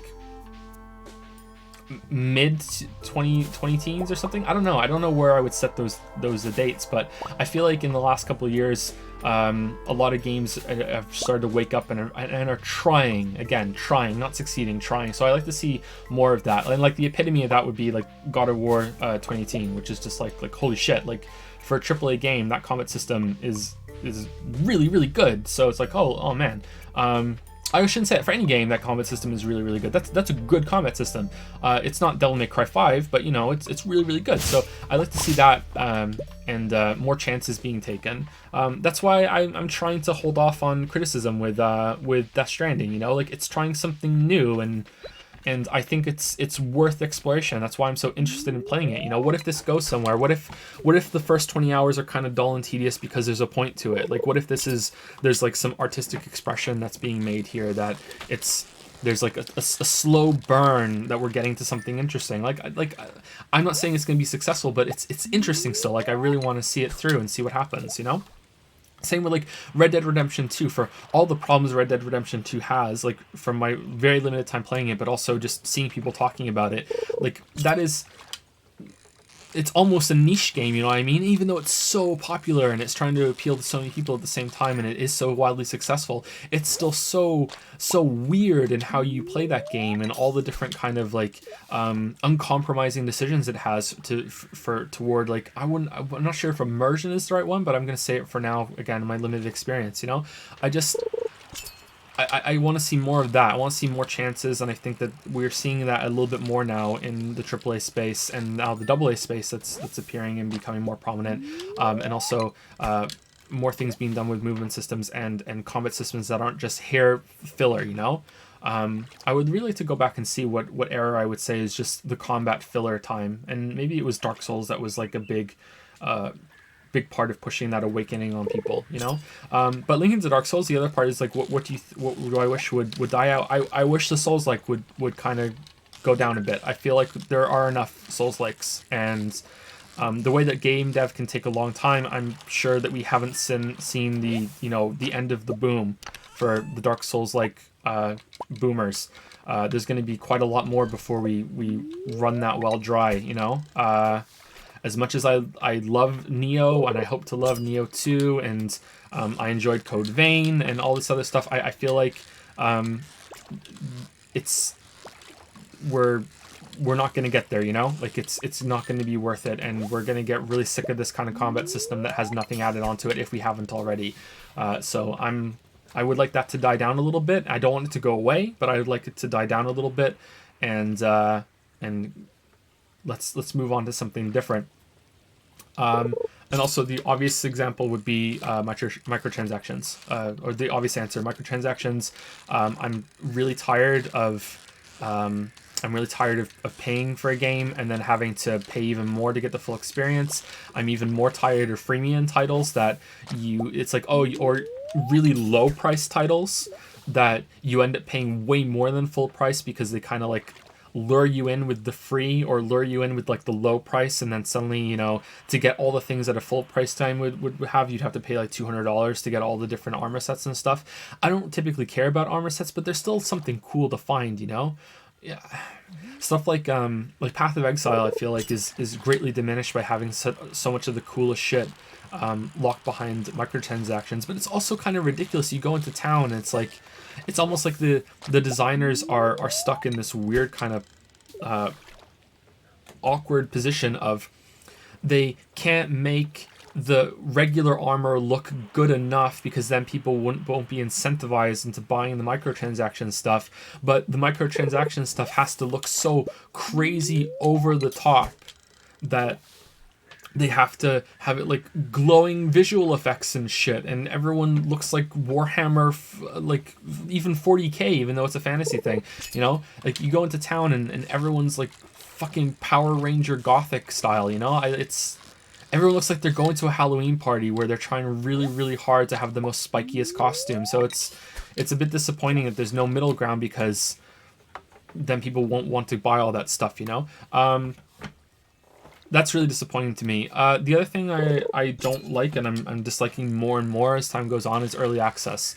I hate that the follow-up to Subnautica is in early access, like the first one, and I know that Subnautica greatly benefited from being in early access, and they got a lot of cool data from that. It's actually a GDC talk I watched a couple months ago from the Subnautica team, and like it was a really cool process for them, and they got to learn a lot. But I mean, like, I hate that you can go in and play those games and you can see it in early development and you kind of spoil yourself from having it for the full game. And then you spoil yourself in another way, that the full game comes out and you see all these things that weren't fixed, and you're kind of like, what the fuck was early access for? But then you also feel like you're missing out. Everyone else is playing it before you because they have less patience, or they're just going to dive in, and when you finally do play it, you feel like everything's already been discovered and you're not part of like the community experience when you launch into one of these games, you know. Like there's no this big fervor sharing, oh, did you get this, did you get that? Like I'm thinking of something like if Baba Is You had an early access mode where you could go in and you could see all those puzzles early on, you know. Like we wouldn't have had that really cool Discord experience where we were all talking about it in that week, you know, a week or two after Baba Is You came out, you know. That was fun. So I feel like early access kind of ruins that for quite a few people. I don't know. Someone's to bring up Noida. Yeah, like Noida in early access, is that really a game that benefits from early access? I don't know. Like I didn't even know if that was a game for me, so I still gave it a try. But yeah, I'm not a fan of that at all. I'm not sure how I feel about Kickstarter and crowdfunding in general. I think it's probably okay. I haven't really been paying much attention to it lately, so there's been a bunch of games that have come out, and at the end it says this was made by Kickstarter, you know? And I'm like, oh, wow, I didn't know that, so I guess it's fine. Like, it's kind of invisible, but a lot of... I feel, and this is just no numbers to back it up, I haven't done any research, I feel that Kickstarter games and going into early access kind of go hand in hand, and I feel there's some connection there, so... I need to cough, I'm sorry. But microtransactions are the big one, and I just wish games cost more. If they need it, then make the games cost more. Just go for it, man. Like, let's just rip the band-aid off. But I also think that dev costs are just crazy inflated, and we don't need games to look as good as they do, and yeah.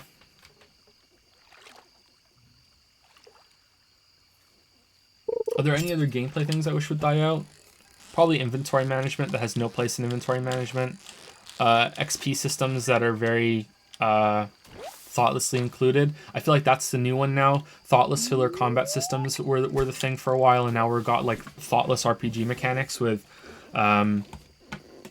just skill-based bullshit that's just only there to just keep you engaged. If a skill-based system or XP system is there to reward you and give you more options as you go through the game, and the game is built around that, actually, you know what I mean? Like it's carefully been tailored around that, then great, you know, that can make sense for sure. But if it's just thrown in there to have like the carrot, to just continue to make you play, then yeah, I wish that would go. But carry weight needs to go. I feel like Death Stranding is a game that does it well. Like that is a game that earns its carry weight. But I would really struggle to think of maybe 4 other games that earn it. Maybe even 2. I don't know. Like not even one comes to mind right now that I feel like, yeah, that needs the carry weight limit.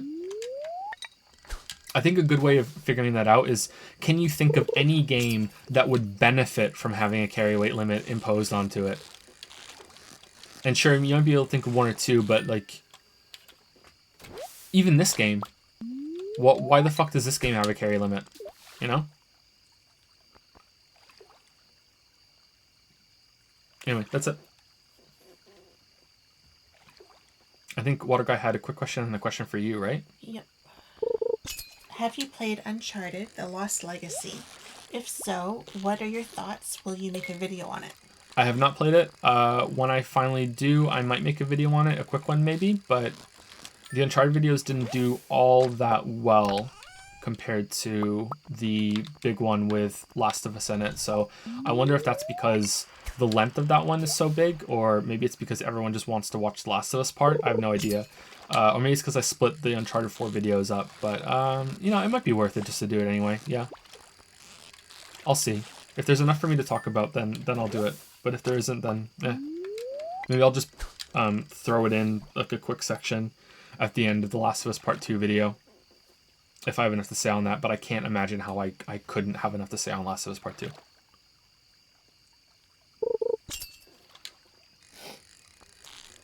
This one's for Lily. What's the worst job you've ever had, and what made it so awful? Well, I think out of all the jobs I've ever worked, I only liked one of them. So this is kind of a tough one.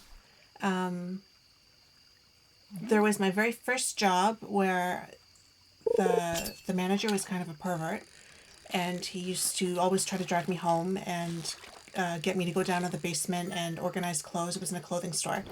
And then he'd sit on the stairs where the block the only way out and just talk to me for the longest time. And then I was supposed to be at the cash, and I wasn't at the cash because I was in the basement. And then it came out that money was missing, and he wanted me to pay for it out of pocket. And then after I quit, it came out that he was the one who had been taking money and kind of screwing me over. My guess is he would raid the cash, and then he'd come down and block me so I couldn't go upstairs. So that was my first job. I was like 15. Bit rapey sitting on the stairs like that. I was always very aware that he was behind me sitting on the stairs. And like I would be like putting coat hangers on, you know, on jeans and stuff like that. I was like 15. My second job was at Pizza Hut, and it was my first waitressing job. And I was there about 6 months, I think. And you know, just learning. There was carpet. I slipped once on the carpet. I lost a whole pizza. You know, like I had to pay for these things out of pocket a lot of the time. And there would only be 2 of us on the floor. So if it got busy, you know, good luck learning how to be a server when there's that many people.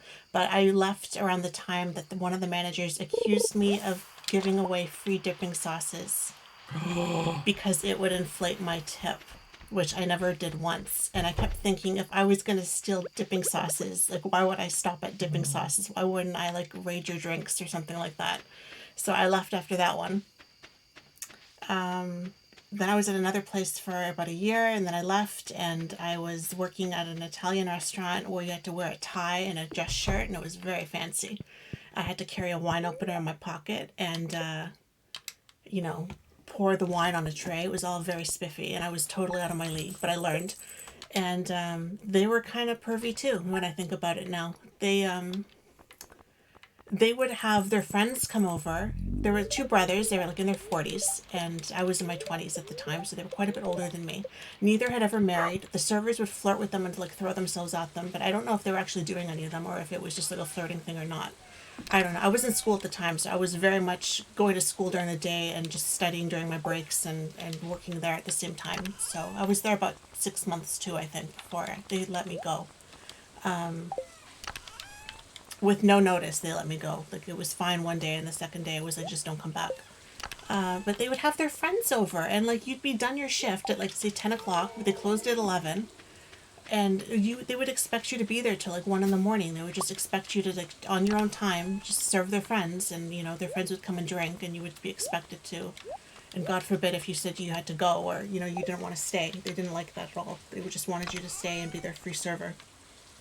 So, yeah. But my longest job was about 10 years total. I was there and then I left and then I came back. And that was the worst in a way just because they expected me to be a manager without the authority of a manager. So they put me in charge of the dining room essentially, and I would draw up the side work for the servers. I would assign sections, so people would automatically be pissed at me because they had worse side work and they didn't want to do that, or they were in a lesser section and other people might make more money. I was basically in charge of what money they were making that night. And there were people there old enough to be my mother, and they did not want to take orders from, you know, a 20-something. So I never had anyone backing me, so I was constantly at war with the staff, basically, because I was other, right? I was not like them. I was really good at that job, if I'm being honest, but they didn't give me the tools I needed to do it properly. So it was a really hard situation for me. And that's it. The only job I ever liked, I barely worked at all, and maybe that's why I liked it so much. It's still a novelty to me. It was when I was working at the Italian restaurant and I was going to school part-time. I got a job at a funeral home and I was working there as a hostess in the lounge. People would come in, I would set out cookies and make coffee and espresso and stuff like that. And drink a lot of the espresso too while I was waiting in between people coming in. And yeah, I loved it. There was like a catering type job I was doing there where like on the weekend after the cemetery, people would come back and have lunch, and I would be in charge of setting up like a buffet and serving and cleaning and vacuuming afterward. And They would come back from the cemetery? Yeah, it would be like their lunch after the, oh, you know. okay. Yeah, not the dead person. Not they the left dead him person. there, but Okay. like the family, right, would come back and they would have like booked a room, and like they would have their little memorial wake or whatever it's called afterward, and I would be there loading the dishwasher and, you know, vacuuming after they left. And it was really weird my first night staying there after they left, and it was dark out. It was like, I don't know, 9 or 10 o'clock at night, and I'm there with these funeral directors, and they're switching rooms. I remember they were wheeling people out of one room and wheeling them into the other room, and I'm vacuuming trying to mind my own business. The dead people are just going back and forth, left, right, and center, and it was really, really weird. But I liked that job a lot, and I just didn't have enough time between the Italian restaurant and school. So eventually I was kind of on call. They'd call me and say, can you work? And I'd say, I can't. And after I think several weeks of just I can't, I just got my T4 in the mail. You know, the paperwork they send you when, like, they didn't even fire me or anything. They didn't let me go. They just sent me the paperwork that I didn't work there anymore. And it's a shame because that was a cool job. So It was a cool job. yeah. I remember that. That's it. That's pretty. Oh, well, there was the little pub I worked at briefly that wanted me to wear a miniskirt kilt, and I didn't like that, so I quit. And there was 2 jobs that I did training for, and they were kind of creepy guys too. And I did the training, and then I just never went back. A lot of creepy guys out there. Yeah, well, it just seems like it's that kind of atmosphere. Sometimes if you get like a guy working in a restaurant or a bar, you know, like it just depends really on who you get. You can get someone really good, or you can get someone who just makes you a little bit. One of those ones had like a cellar. I remember I had to go downstairs and get the beer kegs from the cellar, and it was like the stairs that go down to nowhere in the dark. And I was like, oh shit, I didn't stay there very long. A couple days maybe after that, after I saw those stairs, I was gone. But yeah, it just depends what you get in the restaurants and stuff. Like, you really don't know. The people at the funeral home were the sweetest people. You'd think, oh, you know, funeral directors, you know, people, you know, why would you choose to do that, or are they a little bit odd, or, you know, that this is what they make their career out of. They were the sweetest people. They were just totally like just normal people. On their break they would just talk about completely normal things, sit down with me, and they made me feel very at home there. So yeah, that's my worst job. I don't even know what it would be. I want to say it's the first job, but I wasn't there that long. The other one lasted 10 years. Is that one the worst one? I used to come home in tears from that job because they'd yell at me and lock myself in the bathroom at work and cry, and like it was a really bad situation. But now that I'm not there anymore, part of me misses it sometimes because I feel like I was really good at that job and I knew I was good at it, and I sometimes miss like the like, what's it called, like the chaos, or like the of having to deal with so many different problems at the same time, like that kind of test that you put yourself through to see, you know, and you're proud afterward after you've handled it so well, and I kind of miss that feeling sometimes. There was a short story I read once about from an amateur writer who was like way better than most of the other amateur writers I was reading at the time, and it was from perspective of a hostess like that, and I think it captured that really well. I wish I could find it and read it to you. It was really really good, and it was like just like the big like building to the climax at the end of the night, and you're just kind of like. You finally exhale, and then the punchline at the end was and then you get home and you wake up in the middle of the night and you realize that you forgot to bring that thing that you promised that you were going to bring. Still happens to me now. Still now, after I haven't been there in like almost 3 years. No, yeah, almost 3 years. This month was when I last served a table, and because I was hostess, I was kind of server, bartender, manager. I did all the jobs, so.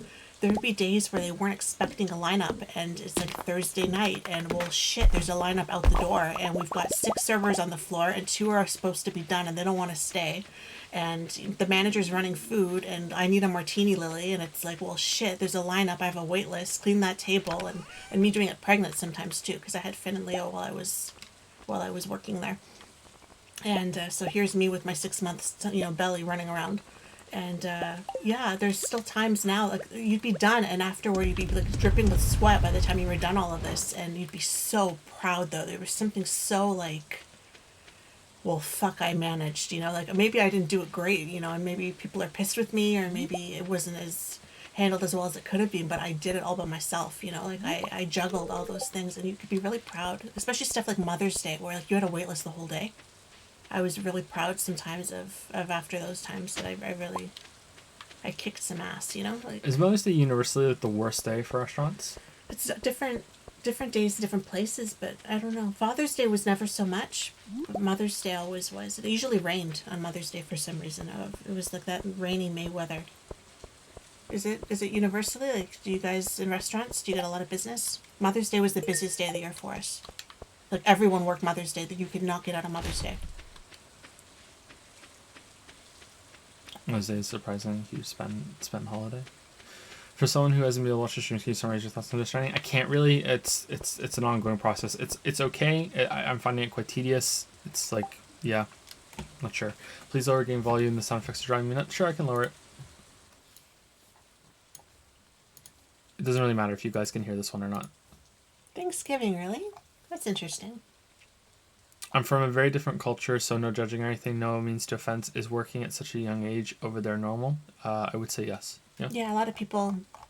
My friend worked there. She actually got me the job. It was just mostly for spending money at the beginning, so like I got some money for doing chores around the house, but my parents were always really annoyed when they actually had to pay me. So, it was fine when I was doing everything, but when it came time that it had all added up and I was like, hey, you owe me this much, they'd be like, what the hell? So it was good to have my own money. And I got a discount. And it was right before Christmas when I started working there. So that Christmas, I got a bunch of new clothes at like, I don't know, 20-30% off or something. And then I quit right afterwards. So I still got to keep the clothes. So there was that. But, yeah. I didn't work after that job. I didn't work for, I think, 4 years or so. I think I was about 19 when I got the Pizza Hut job. And that was to make money to pay for my university books. So I wasn't working the whole time, but I did have my first job. And with my first paycheck, I bought a Linkin Park CD, Hybrid Theory, and I still have it. Good CD. Probably their best. I remember that. I remember going to the store and buying the CD. I don't like the terms ending with S for women, actress, hostess, because its phonetic conclusion isn't as heavy as the other term, actor, host. Yeah, I'm not a big fan of it either, but it's one of those things that's just stuck in my head. I would prefer to just say actor instead of having to specify, but yeah, it's a habit I don't think I'm gonna. But then I would have missed out on all of the regulars telling me I was the hostess with the mostest. I don't think it's a habit I'm going to get out of. All right, this is weird. So see how you can move the mouse with the right stick? I can move the mouse off the screen still with the gamepad. See that, Lily? See it's moving? Weird, huh? It is really weird. Yeah. Did the water guy have something at the end? Sorry if there are any repeat questions you've answered before, but I haven't watched every Q&A stream. You haven't watched every Q&A stream, water guy? Wow. Get on that. Fake fan. If I'm not in chat, could someone please ping me on Discord letting me know my question was read? Well, maybe we should have read that first. Now we answered them all. If I remember correctly, Season of Sakura is the other dating sim you played. You can play some of these online for free browser. All right, let me see. Season of Sakura. Let's see if that's Season of Sakura. Yep, this is it. Damn, you're good. Is this the one with the cat girl that's under the porch? Oh man, look at her. She's kind of scary. No, we never worked at a big box retailer, either of us. Not like a Walmart or anything. Just I worked in chains, but they weren't like that. I didn't. That was the only retail job I ever had. Was the first clothing store, and then it was all restaurants and the funeral home after that. The cat girl's on True Love. Okay, so it's not Season of Sakura. Damn. Okay, so that's it. Those are the only dating sims I've played, apart from one that is just so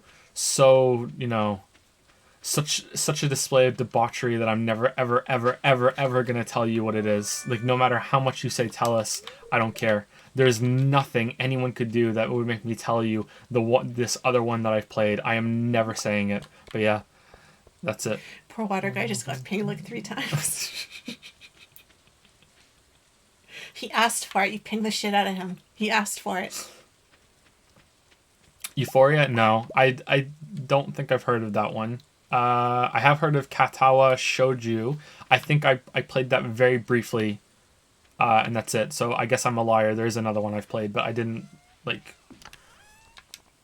get into anybody. So I'm sorry. So yeah, that's not one I would consider. I'm not saying it. I'm not. Even if someone guesses right, I'm not saying it.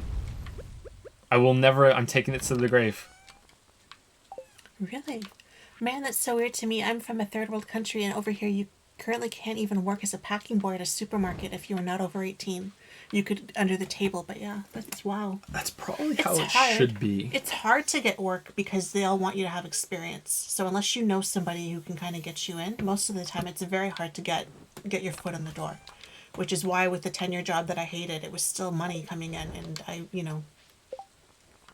don't want to just give up something, that is a regular paycheck for something that might not work out. So yeah. But yeah, 15 is very young. Like I was in grade 10 high school. So I was still very, very young. And my mom had to come pick me up. I remember because I would close the store after the mall. It would be like 10 o'clock, 10:30 by the time I balanced the cash and was able to leave. And creepy guy wanted to drive me home all the time, so my mom would have to come get me because he was like, I'm not letting you take the bus. That's, it's too late for someone to be out like that. Yeah, he was so creepy. Guy? And yeah, so she would come pick me up. The mall would be closed and she'd have to come get me.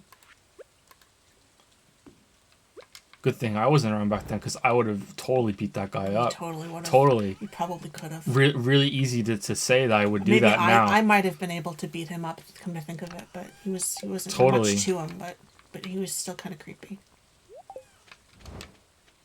In fact, considering that I don't have to prove it, I'm going to say that I'm certain that I would have. Whatever happened to them? Because he wasn't there much longer after I left.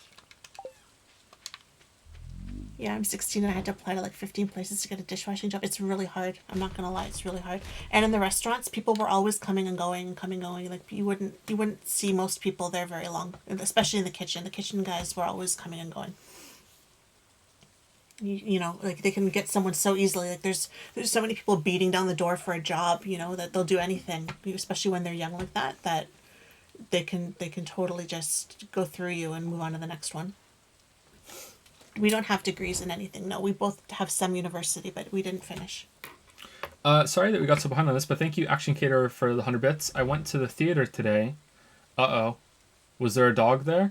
And I'm going tomorrow. Okay, and yes, there are arcades there, but they were all out of order. Their Batman game was right of the Street Fighter, which was right of the Pac-Man, even though B's before C's and P's before S, disgustingly out of order. Credit Zeph Swire. Sorry if it didn't translate as well. Thank you for the Action Caterer. Thank you, Dexiant, for the new Silver Prime. Sorry it took us so long to read that out. Thank you, Dexiant, for the new Silver Prime. Welcome to the pickle pile. Welcome to the pickle jar. I can't remember. Is it pickle pile or pickle jar? What do you want? What do you guys like more? I thought it was pickle pile. I thought it was pickle jar.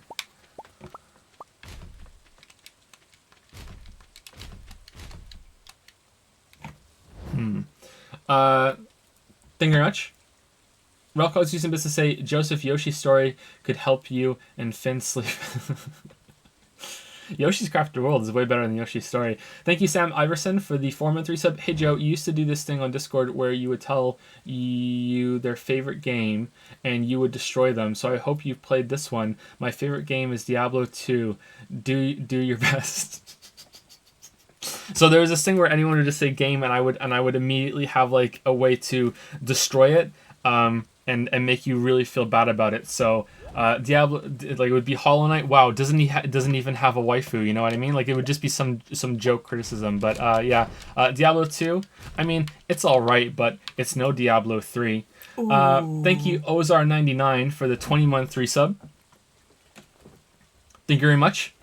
20 months in the Rub-a-Dub Sub Club. Thank you. Hornet's no waifu. Simple and right to the jugular there.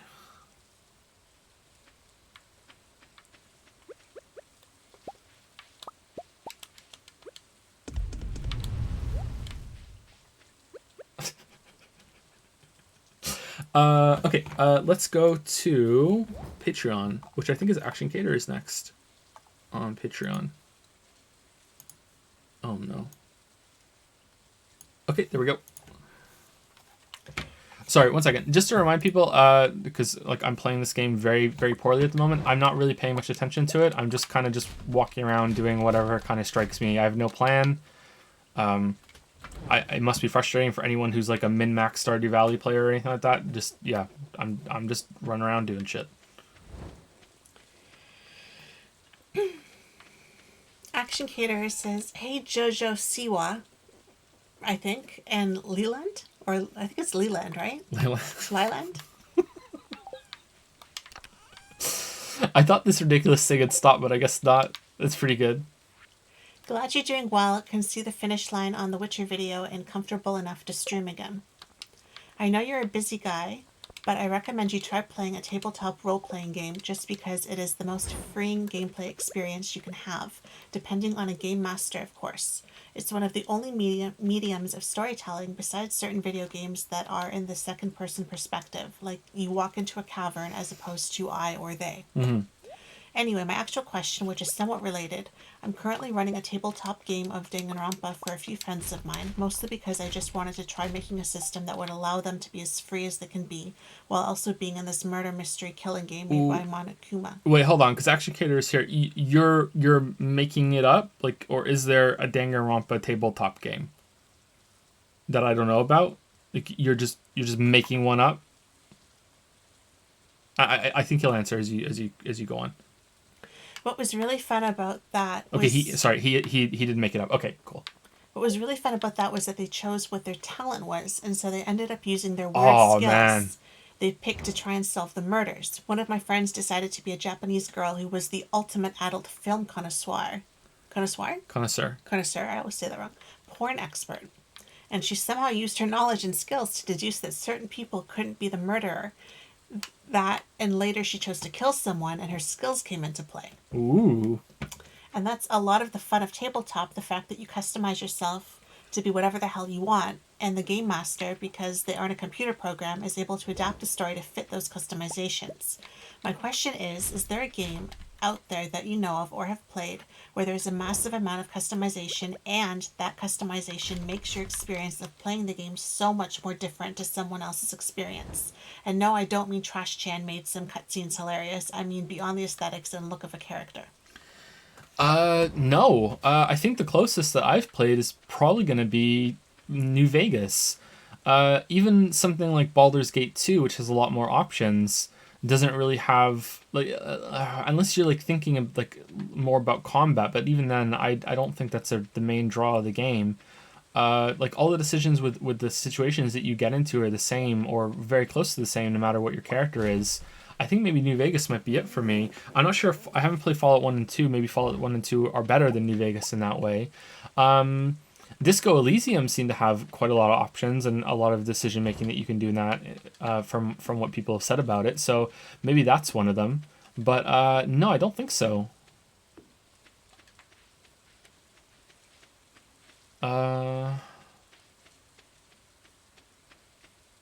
They're not. They are the duality of chat for Fallout 1 and 2.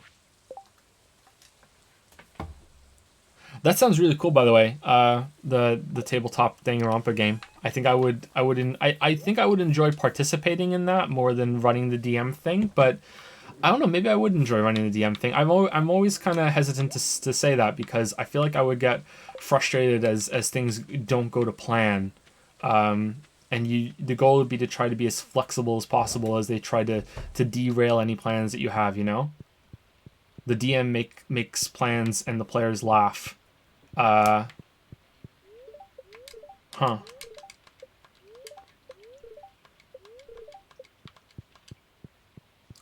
Does Chad have any good examples of something like that with a character thing? Someone in chat is saying like Dwarf Fortress, but Dwarf Fortress is more about the like. It's more like a strategy game, right? I've played Dwarf Fortress quite a bit, and well there is adventure mode. Maybe adventure mode is different. Maybe something like Cataclysm Dark Days Ahead. I've seen people play that. Neo Scavenger, maybe like that's kind of like a Dark Days Ahead light for decisions making and what your character is capable of doing.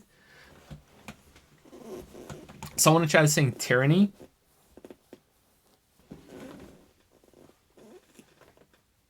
It's fun being DM because I plan out the NPCs' murder tactics, and it's so much fun watching the players try and put pieces together. Yeah, the fact that you have NPCs along there too is really interesting to me.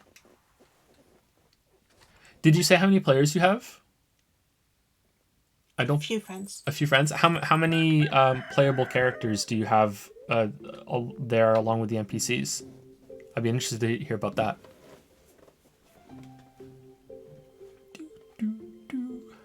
I haven't played Neo Scavenger Drive. I watched a brief Let's Play introduction of it to see what it was all about. 4 players and then 12 NPCs.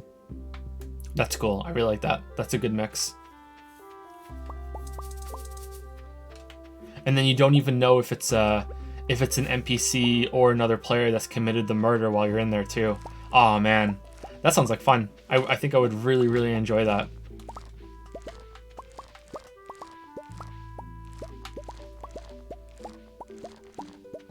Some people in chat are interested in hearing about the rules and how it's all set up.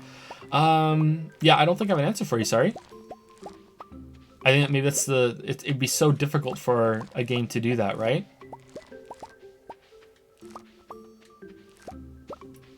Anything with a big budget usually has decisions that you can make no matter what your character is, and your build doesn't really matter.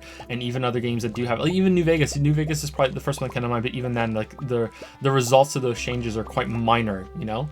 You're not really gated out of doing almost anything because of New Vegas, at least from what I remember.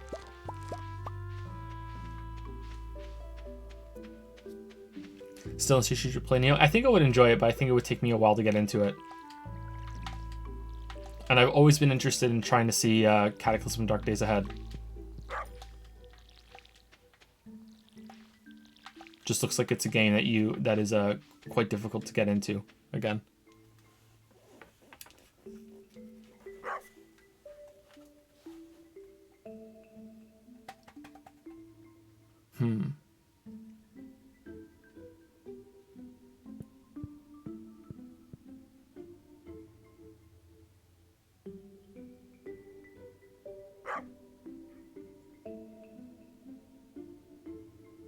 No, I'm coming up blank. Like the most I can think of gameplay would be something around a Souls-like, where you have so many different movesets and so many different ways to build your character, and it actually matters because it's not just about stats and dice rolls and for weapon damage and everything. It really changes how your character feels to play. But even then, I wouldn't say that's all that good. You know, it is interesting, but it's like nowhere near what your example came up with.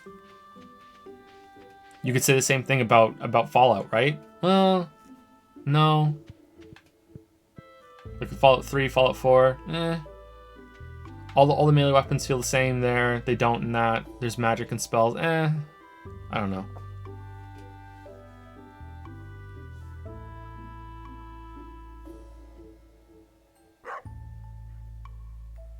Okay. What was the next question? Sorry, Action Cater, I can't come up with anything. Hopefully someone in chat had some answers. If you were playing in my Danganronpa game, what talent would both you pick? Oh, God. Keeping in mind, you would pick a talent that would fit into one of 4 departments at my version of Hope's Peak. It would either go into the science, arts, sports, or services department, like a mechanic would be in services, but an engineer would be in science. But otherwise, it's a very free field, although you can't be a detective or forensic scientist because I know that that is OP in a murder mystery. Keep going. Let's read this part now. Sorry if my questions were too pointlessly long, but a lot of things in life that are worth having are pointlessly long. Anders Pickle. Anders Pickle. Thanks for stuffs. Have a good puff. Also, I agree. It's either meese or gooses. You can't have neither. Exactly. Now these questions are fun. They're difficult, but they're fun. So like my cheating answer would be that one of us could be the ultimate mystery writer, and then you could be like Castle from the show, and you could just force yourself into the detective role because you've written a lot of mysteries, so you understand them, so you can guess the ending because it has to have a satisfying ending. It's fucking bullshit sometimes in that show, but that's boring. So to repeat the categories: science, arts, sports, or services department. So I don't think I would try to kill someone. So I think I would try to pick something that would be entertaining and something that I could riff off in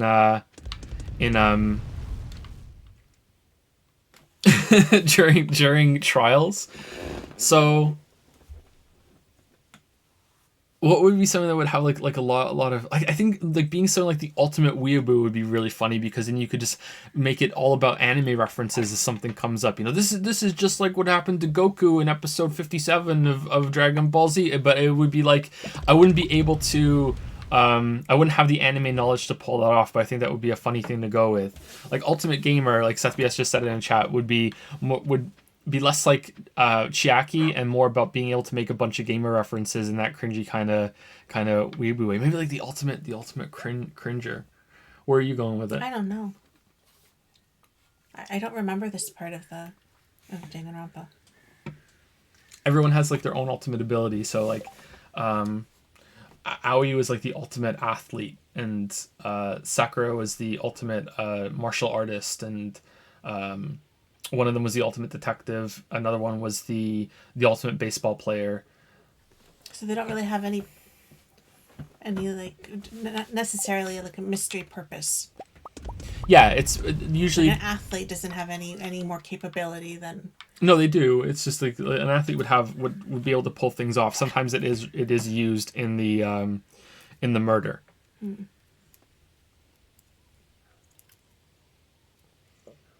One of my players is the ultimate lawyer. Oh, that seems like it might be cheating a little bit with a detective thing. Another is the ultimate porn expert, so it's very freeing. My 2 thoughts, which have nothing to do with one another. My first thought, probably because they said porn, was an escort. Okay. That I thought you could be the ultimate escort, would be very charming and very charismatic and would like know her way around people and be able to maybe manipulate people. That would be a good one. My second thought was because they said forensic scientist, then I thought maybe you could be like some kind of a surgeon and everything, and you would understand like how the systems work and stuff like that. But that wasn't as interesting to me. That was just my second thought and I couldn't really make it fit. So maybe I would be like the ultimate escort. Mm. The ultimate gigolo. Because they seem to have like maybe like a better way of reading people, because they work with people in that way. Be like the ultimate bouncer in a really bad club. So you've seen a lot of shit. You've seen a lot of bodies. You've seen a lot of stuff. So you have experience, but it's a very raw, like uneducated experience. So you always have some input.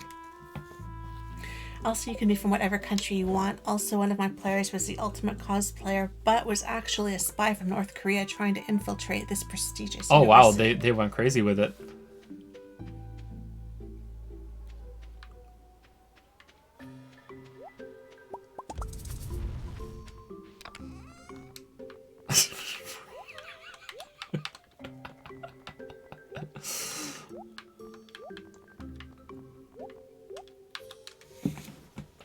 Yes, they did. No one found out he was a spy. Okay, you know what, Action Cater? I want time to think about this. I will answer this properly next stream. I want to think about this.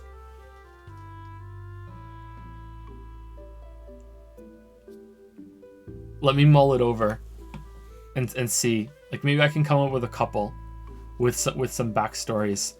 Maybe I think I would go for like a couple that I'm never gonna plan a murder, and then I would think of one like how would I plan a murder going in, and what kind of ability would I like to use.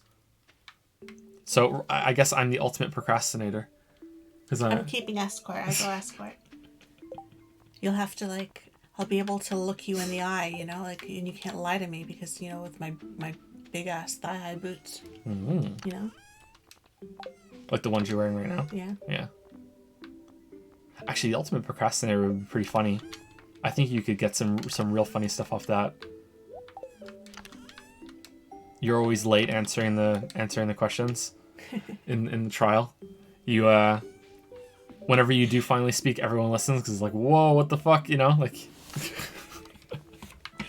You plan to kill someone and then someone does it before you can. The ultimate procrastinator. I will kill you tomorrow. I think that would be funny.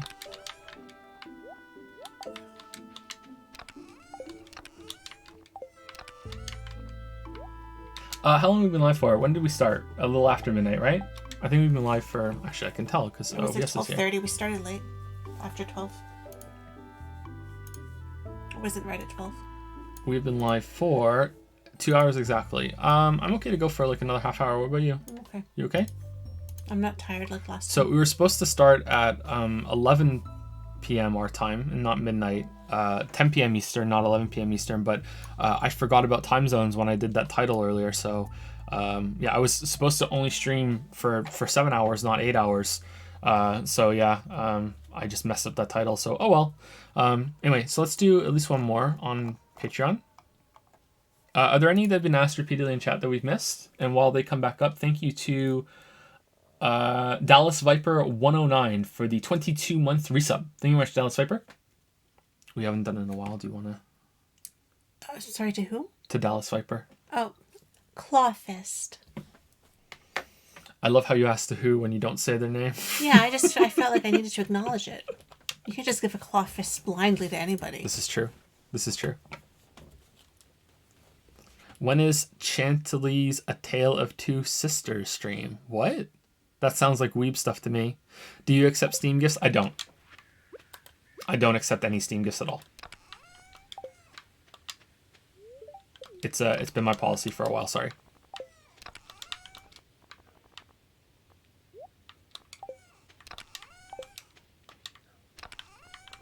I don't accept keys from anyone either for any reason. How does the traversal gameplay in Death Stranding compare to the masters of the genre, such as Q-Wop and Getting Over It? It's comparable. I think it's a lot more accessible than those games, and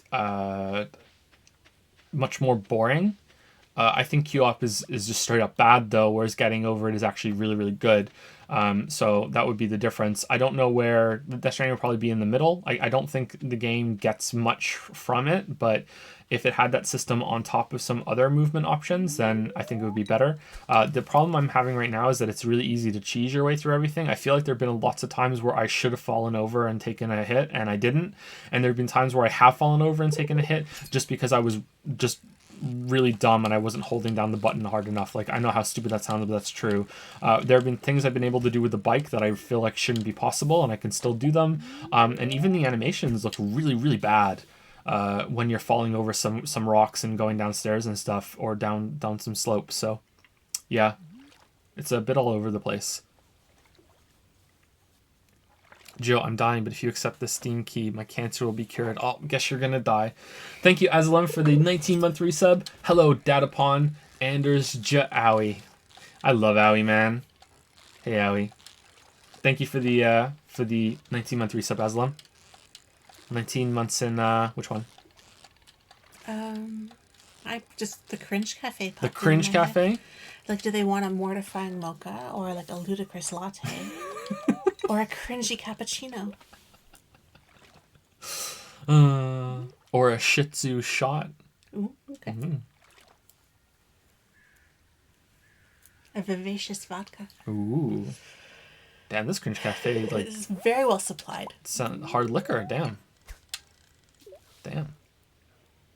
Out of 10, how much fun are you having with Death Stranding? As a game, 2. As a stream, 10. It's such a great stream. I'm having so much fun playing it for stream. Pretty fucking boring. Maybe it could be one of those like speakeasy kind of like underground, where you have to like knock 3 times on the door and then someone pokes their head out, and then you have to say the password. What's the password? Waffles Or Shih Tzu? or Datapon. Datapon? Maybe it would change every week so people don't know. I forgot to say that on stream. Did I forget to say it on stream? Sorry, I've streamed for like fucking 16 hours almost the past 2 days. Did I tell you guys on stream that I tried to change my Sony ID name to Waffles Datapon, and it was taken? Waffles Datapon, all one word because you're not allowed spaces, was taken. So then I did Waffles Datapon, taken. Waffles Datapon, taken. They were all 3 of those were taken. So which one of you motherfucking weebs stole my name? So I had to be Yusuke Lover 69 because all 3 Waffles Datapons were taken. How is that even possible? Like, I know that the Persona 5 streams were fairly popular, but they weren't that fucking popular. What the shit? Can't believe it. You know what? It was really, really weird. Okay, should I say this? Because... Fuck it, I'll say it, because it'll be fun. When I was playing Path of Exile, my character name was Waffles Datapon.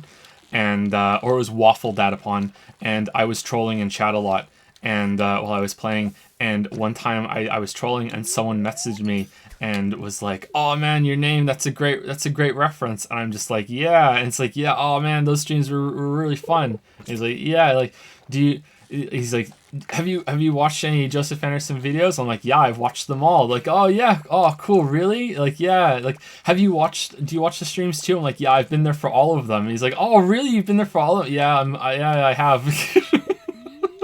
I remember you telling me that.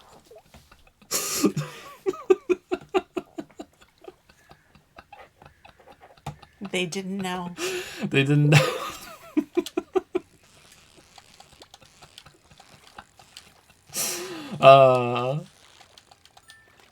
Waffle Datapon. Anyway, next person on Patreon. Maybe we can do 2 or 3 more. Anthony W. says, "Hey Joe. Hey Anthony. How would you differentiate between a game that is addictive and a game that is fun? Where do you draw the line between a game that exploits the human psyche to keep people playing versus a game that keeps people playing by providing new and unique experiences? When does it become immoral?" That's that. There's another question after, but it's not relevant to that one. This is very hard. Very, very, very hard. I don't think I'm qualified to say when it becomes immoral. I would say a good sign of when it becomes immoral is if there's a financial incentive to have the person continue playing it. So anything from a clicker game that shoves microtransactions at you, if a mobile game that wants to withhold the dopamine hit of getting a new upgrade or anything, or those games like those Cityville type games where you're building a city with different things that you get, like new structures with in-game currency, and you can wait or you can buy it, and skip the queue and everything. I would say that's when it's getting close to immoral. I don't know enough about ethics to say outright, yeah, that is immoral or not. I don't know if these developers and these businesses have a moral obligation to prevent you from doing that. I have no idea. Because if they do, then we get into stuff like suddenly trading card games are probably immoral or close to immoral, and something like Hearthstone is currently immoral. And I don't know. I have no idea where to draw that line, but I would say that there are definitely examples you could find that are really really close to it. I would say a good way of differentiating whether something is trying to addict you rather than enthrall you with genuine gameplay concepts and like is really got a lot to do with The Witcher. Because of course it does. Now it has. I bring this up in the Witcher video, but it has a lot to do with filler. So I think that the idea, I've been thinking about filler a lot because I feel like a lot of games have filler combat systems, as we spoke about a little earlier, and I think Witcher 3 is one of them. Witcher 1 and 2 also, but mostly Witcher 3. But like it's not crime just about Witcher. Like there's a lot of other games that are the same way. And the definition that I've settled on for filler is when the game is making you do something time and time again. I would say if it's like if you were to play 1-1 in Mario and then the next level like 1-2 is just 1-1 again, I would say that's filler because it is such a big chunk of content that you're repeating. It doesn't even have to be right away either. It could be like 1-1 like later on. You're just doing it again. Here you go. I would say that would be filler. Whereas if it's just the same type of enemy that you're fighting and you're fighting it a couple times, I wouldn't say that would be filler. It has to be done more than just once for it to qualify as filler. I would say when the gameplay and what you're doing is filler, but you're still compelled to continue, then the game has you addicted instead of genuinely engaged with its systems. Filler isn't always bad, and there are degrees of filler. There can be light filler. Filler might even be used well if it's to add context to something, but I would say by and large it's probably a bad thing in most cases. It's really tricky to nail down this definition though, which is why I wanted to play Devil May Cry 5 because I needed some footage of a combat system that's very different than Witcher, but also wasn't Dark Souls because I have a challenge and also a running joke in the series that I try not to mention Dark Souls for 9 hours. So Devil May Cry 5 and those types of games do throw the same types of enemies at you over and over and over again. Sometimes it can even be in the same arrangement. Sometimes it can even be in the same kind of arenas. There's not that much different to them. But they are allowed to do that because their combat systems are so complex and have such a high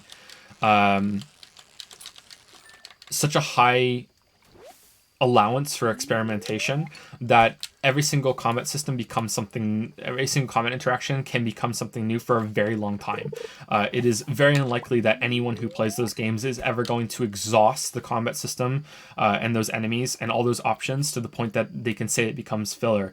Because first of all, they have to see all those different interactions. They have to experiment with all the different ways that all the movesets interact with each other, and then they have to get so good at it that they're capping out their skill meter and also their enjoyment as well. And only then would it can be considered filler. And at that point, you've already got so many hours out of it that no one in their right mind is going to say, yeah, this is filler. So that's how they can get away with it. So I would say that if that's a good indication of where something is trying to addict you rather than get you really into the game mechanics. There probably is a different distinction than that, something else. But I don't know if I can give something close to an objective assessment like I can with like the filler distinction. At least I can't think of one right now. I will say that it's something that should be fairly obvious though. I think that this game is something that tries to addict you more than make you engage. And it probably also fits in with filler as well, but I'm not sure. I think it might get away with that because every day is the chance to do a couple different things and you choose them yourself, right? But yeah, I would say that it can walk a fine line, and I'm not sure if addiction games are really all that bad. They can be some really lighthearted fun and you can just sink into it. But then again, addiction carries such a bad connotation to it that maybe it is, and maybe we should find a different word for that sort of thing. Maybe there's like benign addiction that needs a different kind of thing. I don't know. There was some criticism I received for the Stardew Valley video. Actually, it's relevant here. That I was praising an addiction kind of game, and that we should get to the point that the gamer should be having a really serious conversation about that, and discussing why addiction game loops are really, really bad. And I definitely agree for the most part, but I think that we should probably work on really figuring out what that is and how to identify them. I wonder if we got to that point, I wonder if they could just be banned outright, but who's going to test it, man? I don't know.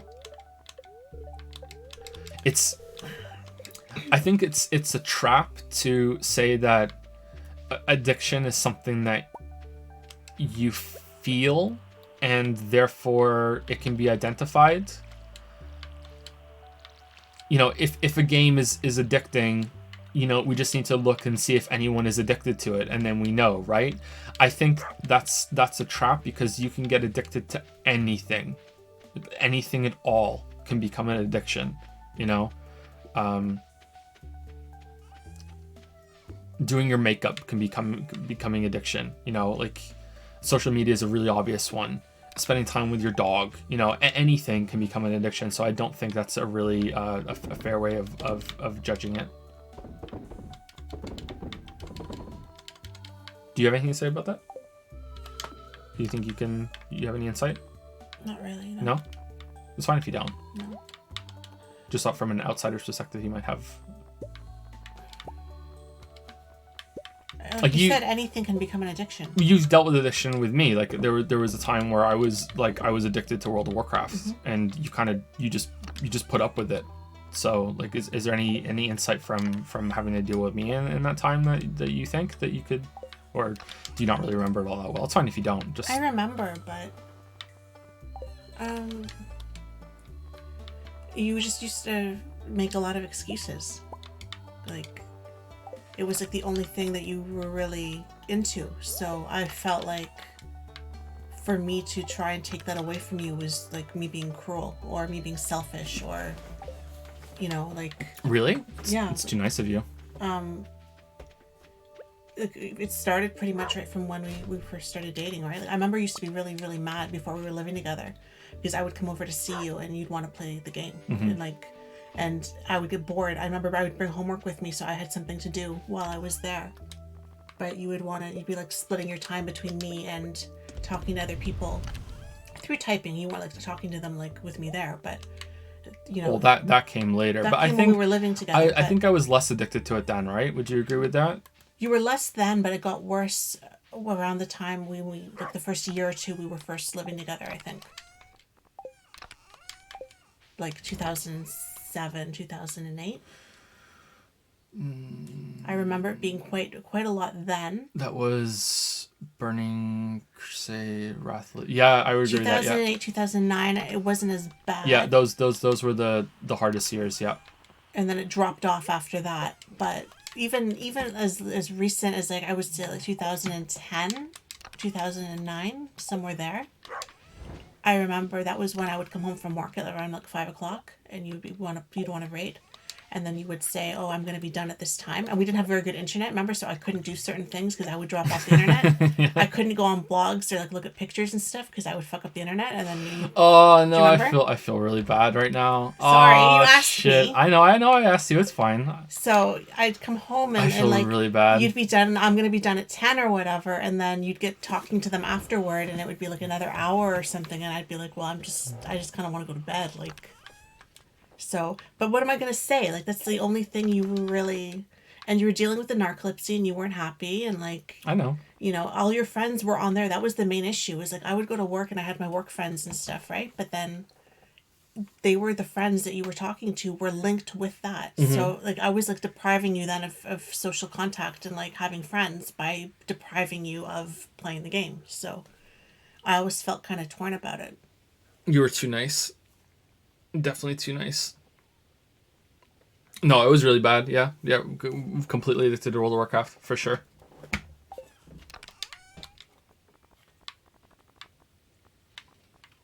But is World of Warcraft built to be addicting? Would that even count? Because I kind of feel like it wouldn't. Just say one more thing too. Sure. I always used to think of it like this, and maybe this is wrong to think of it like this, but I always thought there were girls and stuff that I knew that I worked with or that I had as friends, and they had friends that were in the city, and they would go out and meet up with their friends, and they'd go to a bar and they'd drink, or they'd go out and whatever they were doing, they'd go to a game or whatever, and they'd be out until like 2 in the morning. And I always felt like at least I knew where you were, like you couldn't really like be out cheating on me when you were sitting right there leading a raid, like it That's true. was, so like maybe that's the wrong way to think about it, but I always thought I kind of maybe I made an excuse for it too, where I was like, In at least I terms know where you are, and at least I know who you're talking to, and in terms I of know addictions, what's going it's a on. benign one, right? Well, not it's a benign one compared to like Like you weren't out drinking and coming home it drunk all the was. time. You weren't high all the I time. think Like there's that other addictions that would have probably caused more problems between us. You know. I think that from my family history and the kind of personality I have, I think that I was gonna have one great addiction in my life, no matter what. And looking back, if it was between World of Warcraft or vodka, Well, I think I would have vastly that's prefer. kind of I your would go back and personality, choose World right? of Warcraft again, than having to have fucking like go down that hole or even something worse like cocaine or something. It's kind of your personality too, and I wonder if that has anything to do with it. I don't know. If you were more susceptible to it, maybe. Like you always seem to be an all in or nothing kind of person. You either go in and attack something or you don't do it at all. And it's like that was like that with the writing. It was like that now with work. It was like that with WoW. It was you commit completely and that's your thing, or it's not. So that could have been anything, right? That could have been drugs or alcohol or Mm-hmm. gambling or whatever. You just have that kind of quality. So I don't know if that means anything or not, but I'm not totally surprised either. Like there's kind of a pattern there. I remember with the writing, like you were just like shooting them out so fast, and like you were putting in so many hours, and there was a payoff, sure, but I knew the payoff was there too, and I wasn't writing as fast as you. Do you think that so many people get addicted to those types of games? It's not always World of Warcraft. Sometimes it's EverQuest and stuff too. Those types of mix of social interactions and also those. There's a lot to do in those games, and they also want you to keep you playing for the monthly subscriptions. But I would really be hesitant to say that those are purposefully built up to get you addicted to them. I think they are addicting, but I think I don't know. I kind of feel like it's if you get addicted to World of Warcraft, it's your fault. It's not the game's fault. That's really hard. I think that would be a really good one to try to figure out. Do you think that it's the game, or do you think it's the people, or do you think it's both? I think it's both, but I think it's largely the people. Because even when the raid was done, you would want to stay on and talk to people. Yeah, but And that's that only links because into of the social. game. That's kind of social media ish though too, isn't it? Yeah. You wanted to be there for the people. You didn't really seem to want to play it on your own. You wanted to be there for a raid. You wanted to be there and interacting with people and guiding them and telling them how to do this fight or that fight or whatever. Yeah, without the rating, the game was dead to me. Yeah. Yeah. So it was that involved other people, right? So or at least it involved like one other person. Sometimes you would play with like one other person, but that was about it, right? So it seemed for you anyway that there was a direct connection there with the other people. And like I said, you didn't really know anybody here. So again, if you were still in Britain and you had friends to go out with all the time, would you have still taken to WoW as much as you did, or were you more susceptible because you don't have any friends here? That's true. If you had me here and I was willing to just sit there and do whatever, right? So read a book. Or, Well, yeah, when I was accommodating. right around the time World of Warcraft was either like it was kind of like go back to Britain or stay here with you, right? Mm-hmm. And I chose to stay here with you. We had barely been back in Canada for when that happened. Mm-hmm. Yeah, I don't know if it's like a combination of things of like personality or your life situation that kind of makes you more craving maybe that social interaction, and there were people on there and you got to know them all and you knew their stories. You used to tell me about them, and they're from this place and they're from that place, and What's AQW? I disagree, Joe. I disagree, Joe. Friends who are addicted are a major problem for breaking addiction, and they know that. I doubt WoW knew it first, but they knew before too long. But then, like, WoW was its own money beast, and the company has a obligation to keep its employees employed, right? So suddenly they're relying on this big engine that's printing so much money, and they realize that it might be exploitative to their customers. I mean, I guess they leaned into it, so I guess it is a sign that Blizzard isn't all that innocent here, but I feel like they didn't lean into it until Cataclysm, maybe even Draenor. I don't know how late that I felt like they really started leaning into it when it comes to soda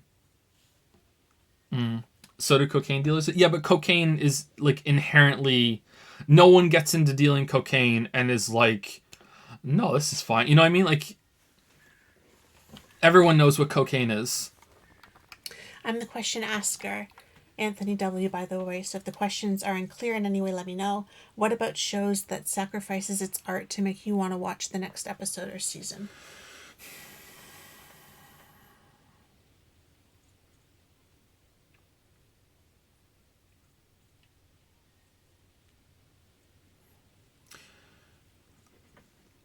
I mean, I don't like it, but at the same time, it's something I'm willing to look the other way for, because I understand that art is also a product now, and almost all the art that we will consume, apart from I think like music and books, is in some way also has to be a product and has to hit a certain amount of profit. I think most games are going to be there too. A TV show is going to be the obvious one. They're just so expensive to make now. Movies as well.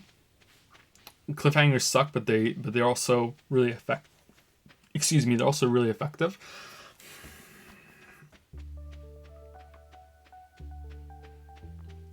It's like sometimes TV shows and movies will have to have a moment where they have to explain something that they shouldn't really have to explain, or they have to explain some theme in a very blunt way.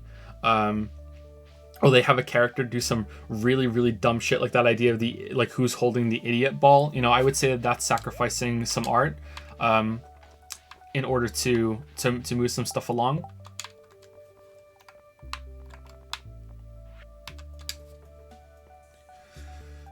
Again, it depends on how it's done. I don't like it though. In a perfect world, it wouldn't happen.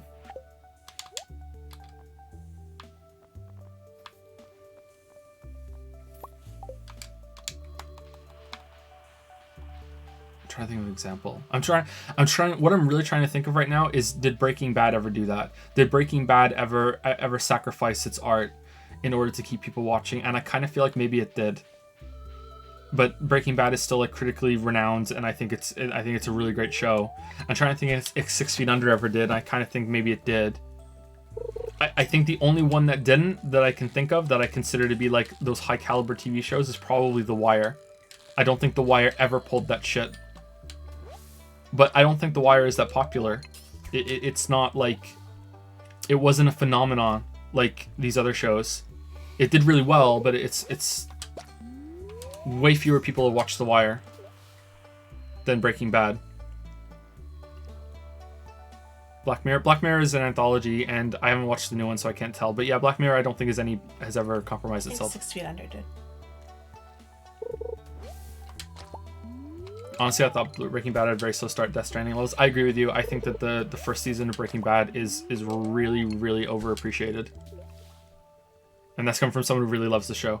I also think the ending is a bit overappreciated too. But then there's something I read about that in about Breaking Bad that kind of pissed me off. And I was like, oh, okay, this wasn't as carefully put together as I thought it would, or as I thought it was. This is okay. There's at the beginning of I think season 4. Okay, this is a minor spoiler for Breaking Bad, and I do want to stress minor. There's a scene at I think the beginning of season 4, and maybe someone in chat can correct me which episode it is, where there's a reveal that someone has a heavy machine gun in the trunk of their car. Does anyone who's like a Breaking Bad like connoisseur can pinpoint the episode what that was? Like I'm pretty sure they know what I'm talking about. Season 5? It wasn't in season 5. I think it was in season 4. I remember it was different between seasons. Or maybe it's because wasn't season 5 split into 2 seasons? Maybe that's why season 5 feels like season 5 and 6 put together. And I remember reading an interview where the creator said that they did that and they had no idea what it was for. They put that in the trunk of the car in that scene, and they were like, that's going to be a big wow moment. And then after they were done writing that, they were like, okay, what's that going to be for? Oh wow. And that was like, that blew my mind, you know, because it doesn't, We'll figure it out later. it doesn't, like, the show doesn't read like that. Like, they pulled it off really, really well, but it really made me kind of question, like, the craft of that story. It was like, oh, okay, wow, they really lucked out there, because that could have gone really bad. But yeah, I feel like the finale of Breaking Bad is really good, but it's still a bit overappreciated. I don't think it's the best ending of any TV show ever. It is up there, but it's not the best. Anyway, but yeah, I think that it's okay. It depends on how it's done for compromising. I think some compromises are fine. And I think it's just, you know, it's a balancing act of how many compromises are you going to do until you fall off. And I think that a lot of shows and a lot of art in general, maybe even I might be guilty of it at some point in the future if I'm not already, can have this slippery slope of good intentions where they think, okay, well, I'll just compromise a little bit. I need to keep people engaged. I need to keep people watching. I need to do this. I need to do that. And then all of a sudden it's like, oh shit, I've fallen right off the deep end and I've lost sight of it. I think that's what happens to quite a lot of artists and a lot of creators when it comes to the stuff that they make.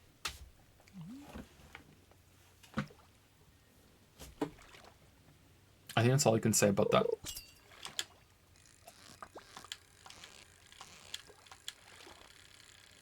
What does that matter if the delivery is good? What's the problem?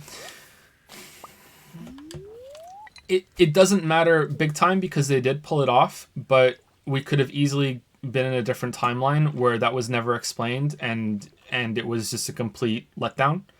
I would argue that it isn't all that satisfying. Sorry, like it's good. I'm not even saying this because I don't want to piss off the Breaking Bad fans. I actually really, really enjoy Breaking Bad. But I feel like that could have been done a little better considering how it was teased at and hinted at, you know, but I find that as a viewer and someone who consumes media, it doesn't really matter if something's accidental or intentional. It's fine. But as someone who also constructs stories and analyzes this kind of stuff in my own like amateur way, I am very much more impressed by things that are done on purpose and are like, this is what we wanted to do. This is what the plan we had. We had decision the whole time. Like, that impresses me way more than yeah, we just did it and just hoped that it would turn out all right, you know, like that's it just scares the shit out of me too. But yeah, I find it less impressive. Does Anthony W have another question? Sorry.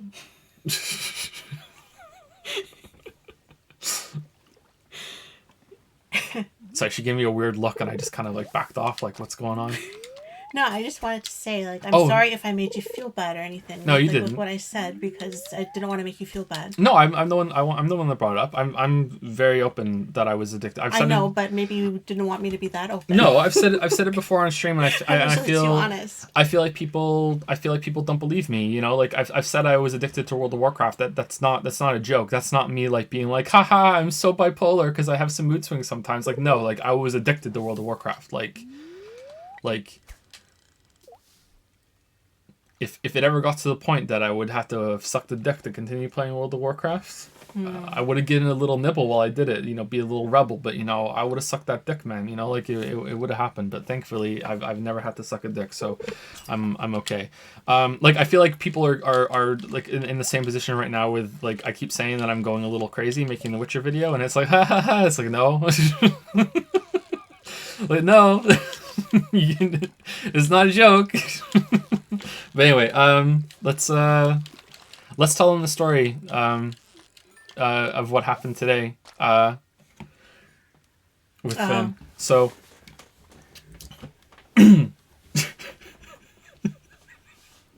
So, I have a Paw Patrol Band-Aid on my finger right now, because I cut my finger, and I cut my finger in the stupidest fucking way. I reached in. Okay, so we're savages, and when we put like a pack of 12 cans of soda in the fridge, we put the whole box in the fridge, and then we open the box, and you have to open the fridge, reach into the box, and grab the can out of the box. We don't just have loose cans in the fridge, We don't roll like that. or stacked up and like on something. Like we just have the whole box just boom right in the fridge. So I cut my finger like actually fairly deeply. It's like a really deep paper cut. It hurt like a bitch. I put my hand in to grab a can of Coke this morning, and I pulled it out, and there was like, the glue that holds like the cardboard flaps together. It had dried in this really like awkward, sharp, pointy way. There was like a razor like needle point of this dried glue on the cardboard flap, and it like bit right into my index finger and slid it like an inch down, and it bled quite a bit. So I put a Band-Aid on it, and it's fine. It was hurting a little bit playing the game today, but it was like, okay, whatever. So anyway, so being the like the scumbag dad with a heart of gold that I am, I decided to make my ow into a lesson for the kids. So I was like, Finn was like immediately eyes like a hawk. What that, daddy? What that, daddy? And I'm like, oh yeah, I have an ow. Like how did you get it? How did you get the ow? And I wanted this to be, a lesson for the kids. Like, oh, I got this ow because I wasn't listening to mommy. Mommy told me not to do something, and I did it anyway. And then I got hurt. Like trying to be like, hey, listen to your mother, or maybe you might do something you're not supposed to, and you might hurt yourself, and then you might get an ow too, right? So I was like, so he's like, how did you hurt yourself? And I'm like, okay. So I'm trying to think, how could I have cut my finger in a way that he's not supposed to do? So we just recently got a new dishwasher. So I said to him, I put my hand in the dishwasher when I wasn't supposed to, and I cut my finger, and it was, and I wasn't supposed to do that. And he just looks at me considering, and he's like, listen to mommy? I'm like, no. And then you got hurt? He goes, yeah. And he says, mommy hit you?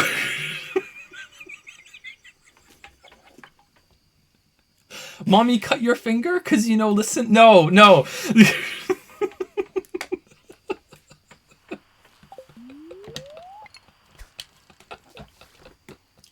I have to give him extra hugs and kisses tomorrow now.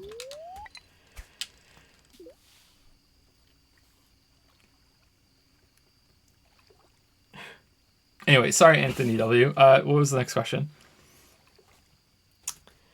What are your thoughts on career progression as a streamer YouTuber versus a more traditional white-collar job?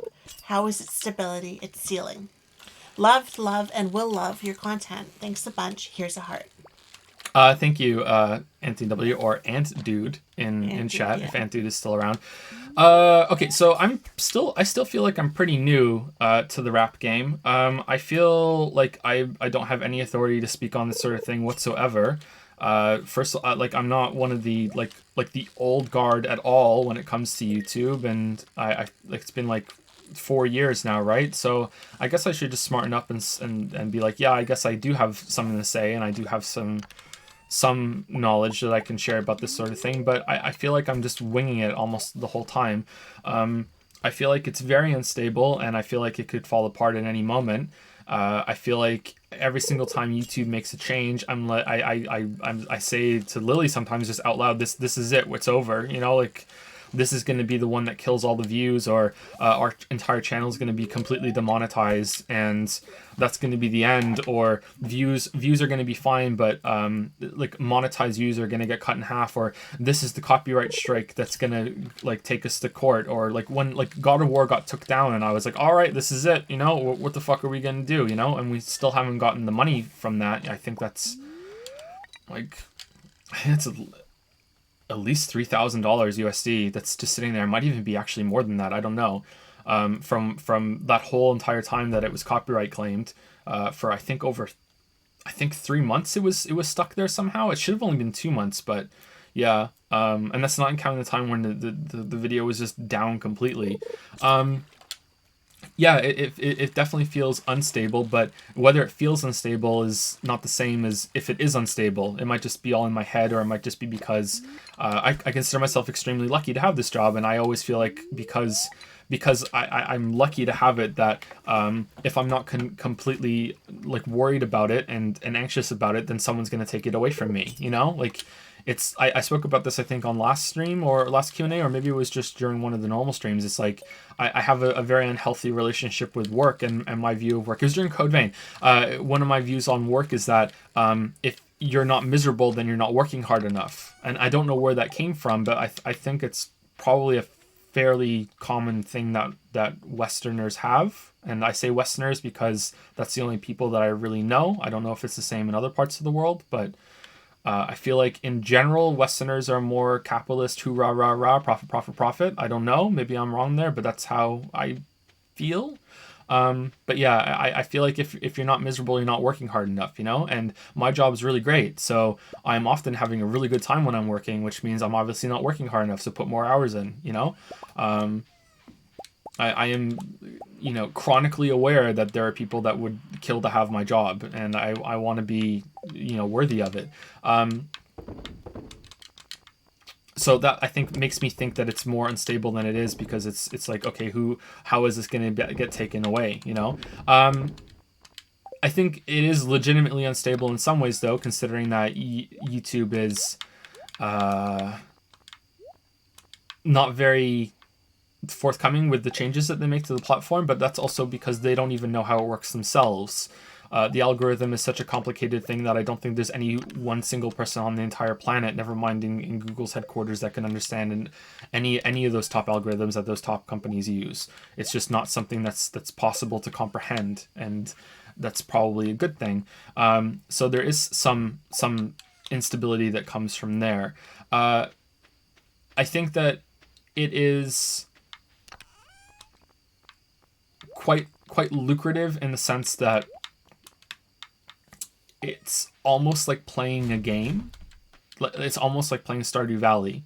I don't know if there are any white collar jobs that are like this, but if you are doing it in even a moderately intelligent way, which I don't, every hour of work that you put into the channel or your online platform should have better and better returns constantly, even if it's only very, very small growth, you know? Like, if you are working every single day and it's like every single day you get a raise, but that raise is only a penny, like, that really adds up over time, and it can really get there. The reason why I say I don't really do it, you know, moderately intelligently, is because there's a very long gaps between my content, and even there's long gaps between the streams, so that momentum can reset itself and can get lost. But you can see that happening, especially early on when you're in it. It's like, okay, it's first we're making very, very, very little amounts. Now we're making slightly more, and that slightly more just keeps building. And there might be the occasional big spikes where it's like, okay, boom, okay, this video was a hit.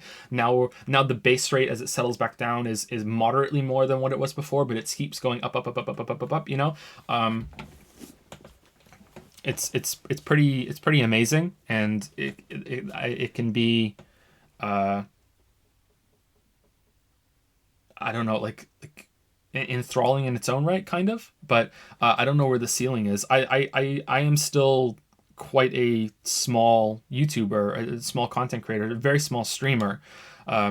You know, and there are people that have much larger audiences than me and make way more money than me. And this is the reason why I bring up money, is because it's part of the question. But even to them, they probably consider themselves as like a medium fish compared to the much top end people that are way above them, right? So it keeps scaling up.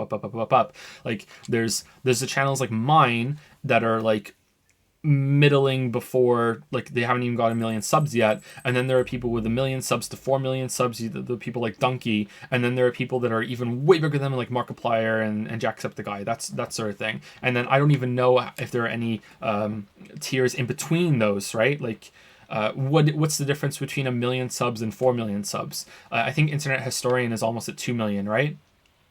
So what's the difference between him and Donkey, who's I think between 4 and 5 million? Maybe Donkey's even higher than that. I'm not sure anymore. Is there a bigger difference between 2 million subs and 5 million subs in terms of engagement and revenue than there is between someone who has 400,000 subs and someone who has 150,000 subs?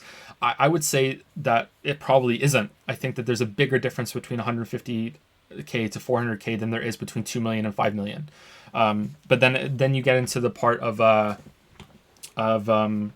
how many subs are actually active, or how many are like, what's the age of the channel? There might be a lot of dead subs in that group, and so it's hard to gauge. So you have to look at active subs, and those numbers are very difficult to find. You have to look at views instead. But then it's like, okay, well, are those views coming because people don't like the content anymore, or is it because of dead subs? Yeah, I don't know where the ceiling is. I don't think we're ever going to hit the ceiling. I don't want to do this forever. This is not what I want to do forever.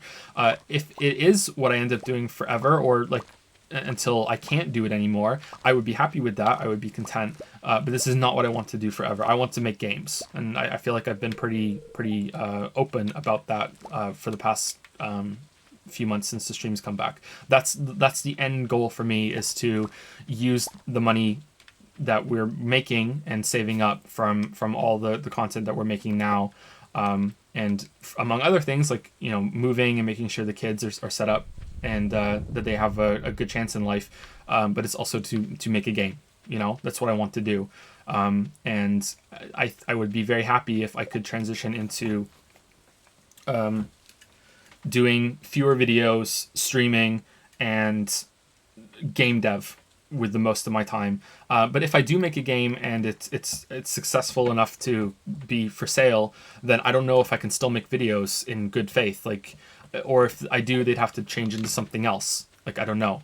But anyway, that's not your question. I don't know if where the ceiling is, and I can't really tell how stable it is for sure. But I would say it's probably not as unstable as a lot of other YouTubers, myself included, complain about when we are staring the barrel down of YouTube's latest greatest genius change. But at the same time, it's probably a lot less stable than a lot of people from the outside looking in think when they are maybe angry and shaking their fist thinking, I could do this way better if only I had the chance. And some of them might be right, but yeah. I don't know. I feel very, very, very, very lucky to be in the position that I'm in. And I feel like that is probably making me have some unhealthy thoughts when it comes to work, but they're not going to go away. I'm hoping that after The Witcher's done, I'm going to be able to back off a bit. Well, back off more than a bit, actually. I'm hoping the streams can be kind of like a good way to test that, and a good way to reset how I'm looking at it. I feel like that wasn't as good of an answer in the conversation as the first question you asked, Antude. Is there any follow-up thing or anything you want to be clarified from that?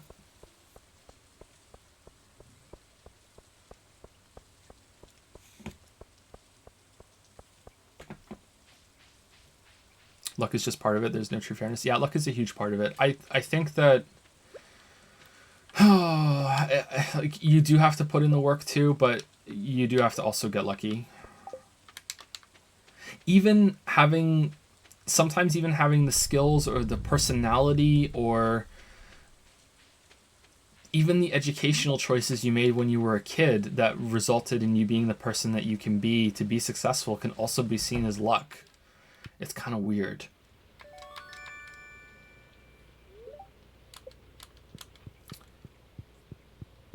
Pizza Hut, Papa John's, or Domino's. I prefer Domino's overall, although pan pizza from Pizza Hut is pretty good. I would say Papa John's is my least favorite. Now, I think it was cool to hear your perspective on this, and also to know that you've put loads of thought on it already. Thanks loads for your time. You're welcome, Matthew. Thank you for the questions.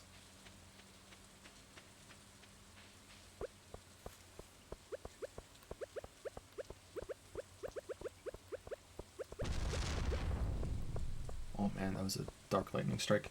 I think we should probably stop because we went on for a long time with the first answer there, right? About addiction. So unless the next one is next person is Nathan W.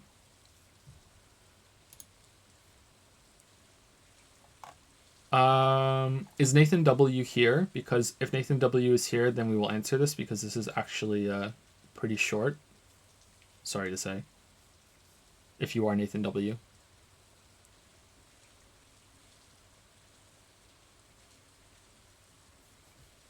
And what's the next one on Discord? Firebug, who was here before. I don't know if he's still here. Or they're still here. I don't know if it's still he. This is kind of related to what we just answered, right? Mm. Yeah, it is.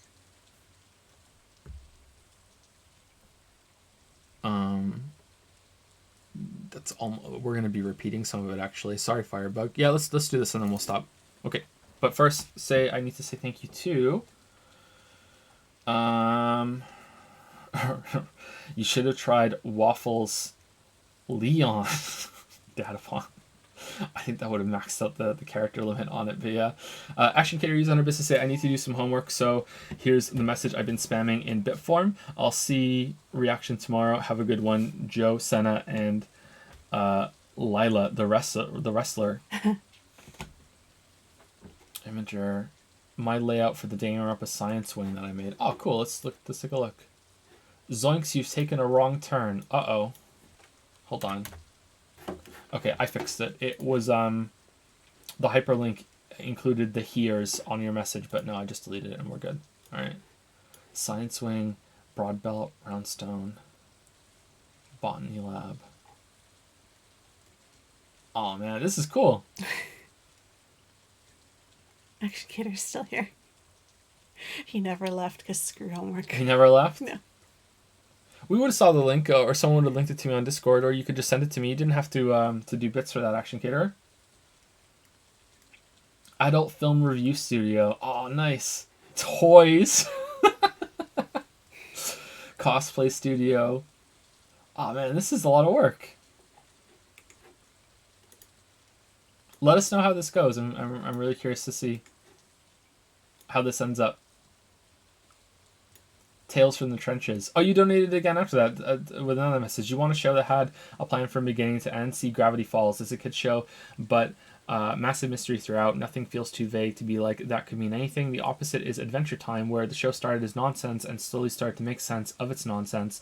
Apparently, by the way, a massive writing trick for showrunners is leaving clues, not knowing where it goes, and then once fans speculate, they work with that and then go plan all along. Yeah, I've wondered about that. I've also read that there are some writers that will look at fan theories, and if anyone guesses the ending, then they change it, which sounds just completely fucking batshit to me. There was someone that theorized that about George R. R. Martin with Game of Thrones, that so many people guessed the ending that George R. R. Martin was like, well, fuck it, I'm not doing that then, I need to change it, and then he got stuck in a rut, and he couldn't find something good to change it, and now he's just not writing it anymore. Yeah, that sounds crazy. If someone guesses it, you just keep going, it's fine. But that's just hearsay. Not theorized, George confirmed. Did he really? He confirmed that's why he changed it because someone guessed? Fuck that. All my players are dead because the porn fanatic killed someone and got away. Oh man, what a good ending. What a good ending. Damn. I hope you do another round. A Dying Plant, Please Water Me has resubscribed for 4 months. Thank you very much, A Dying Plant, Please Water Me. I hope you get the water that you need. Welcome to 4 months in the Thirsty Thoughts. Oh, I like that. Yeah, pretty good. As a Lily, I especially hope you get that water.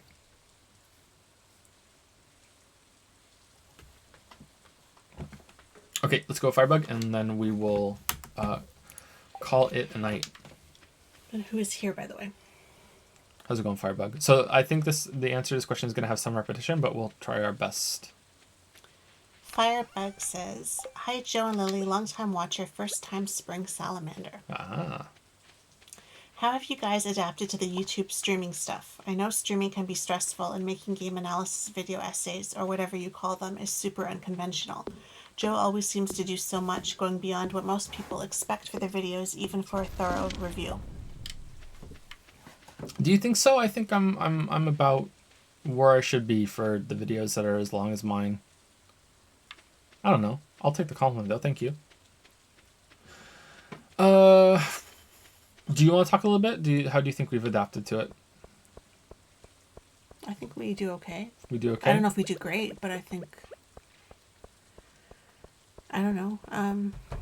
The kids can make it a little bit challenging sometimes, but you just did a what, two 7 hour ish streams that were kind of impromptu and we managed, right? So, yeah, that's true. I don't know. Usually you go first and then I just kind of feed off what you say. I don't know what I want to say. You go. I got nothing. Well, what do you think of how weird it is that there are people listening to us? Do you think? Oh, do you it's think very weird. you've changed your perception of things? Has that changed you as a person at all? That there are, like right now, there's almost 300 people here, and I'm pretty sure only 50 of them are bots. So, so like, what do you think of that? Like, It's very weird. It was I was talking to my grandmother last week on Saturday. She's like 85 and she's like the only relative I have now that I talk to as, like on the phone. And she called like Saturday around noon, I think, and you were asleep still, or 11 or something. She called and you were still asleep anyway. And she asked me about you and I said, "Oh, we were up really late last night. He's not up yet, but I had gotten up with the kids." And she was like, "Oh, okay." And then so I said to her, we did a kind of radio show for people last night, because I know she's not going to know what a stream is, right? So we did a kind of radio show it's kind of like a radio for show. a couple hundred people last night, and we didn't go to bed till like 5 a.m. And you were up even later than that. Because after we streamed last week, we stopped at like 3:30 or 4, and I was hungry, so I went and had a snack before I went to bed. So I was still up at 5 a.m. anyway. So trying to explain it to her, and then she was asking some questions about it, and it's like, as I'm trying to explain it in ways that she might get it, which she humors me. She doesn't. I know she doesn't get it, but she's polite. She doesn't want to say she doesn't get it.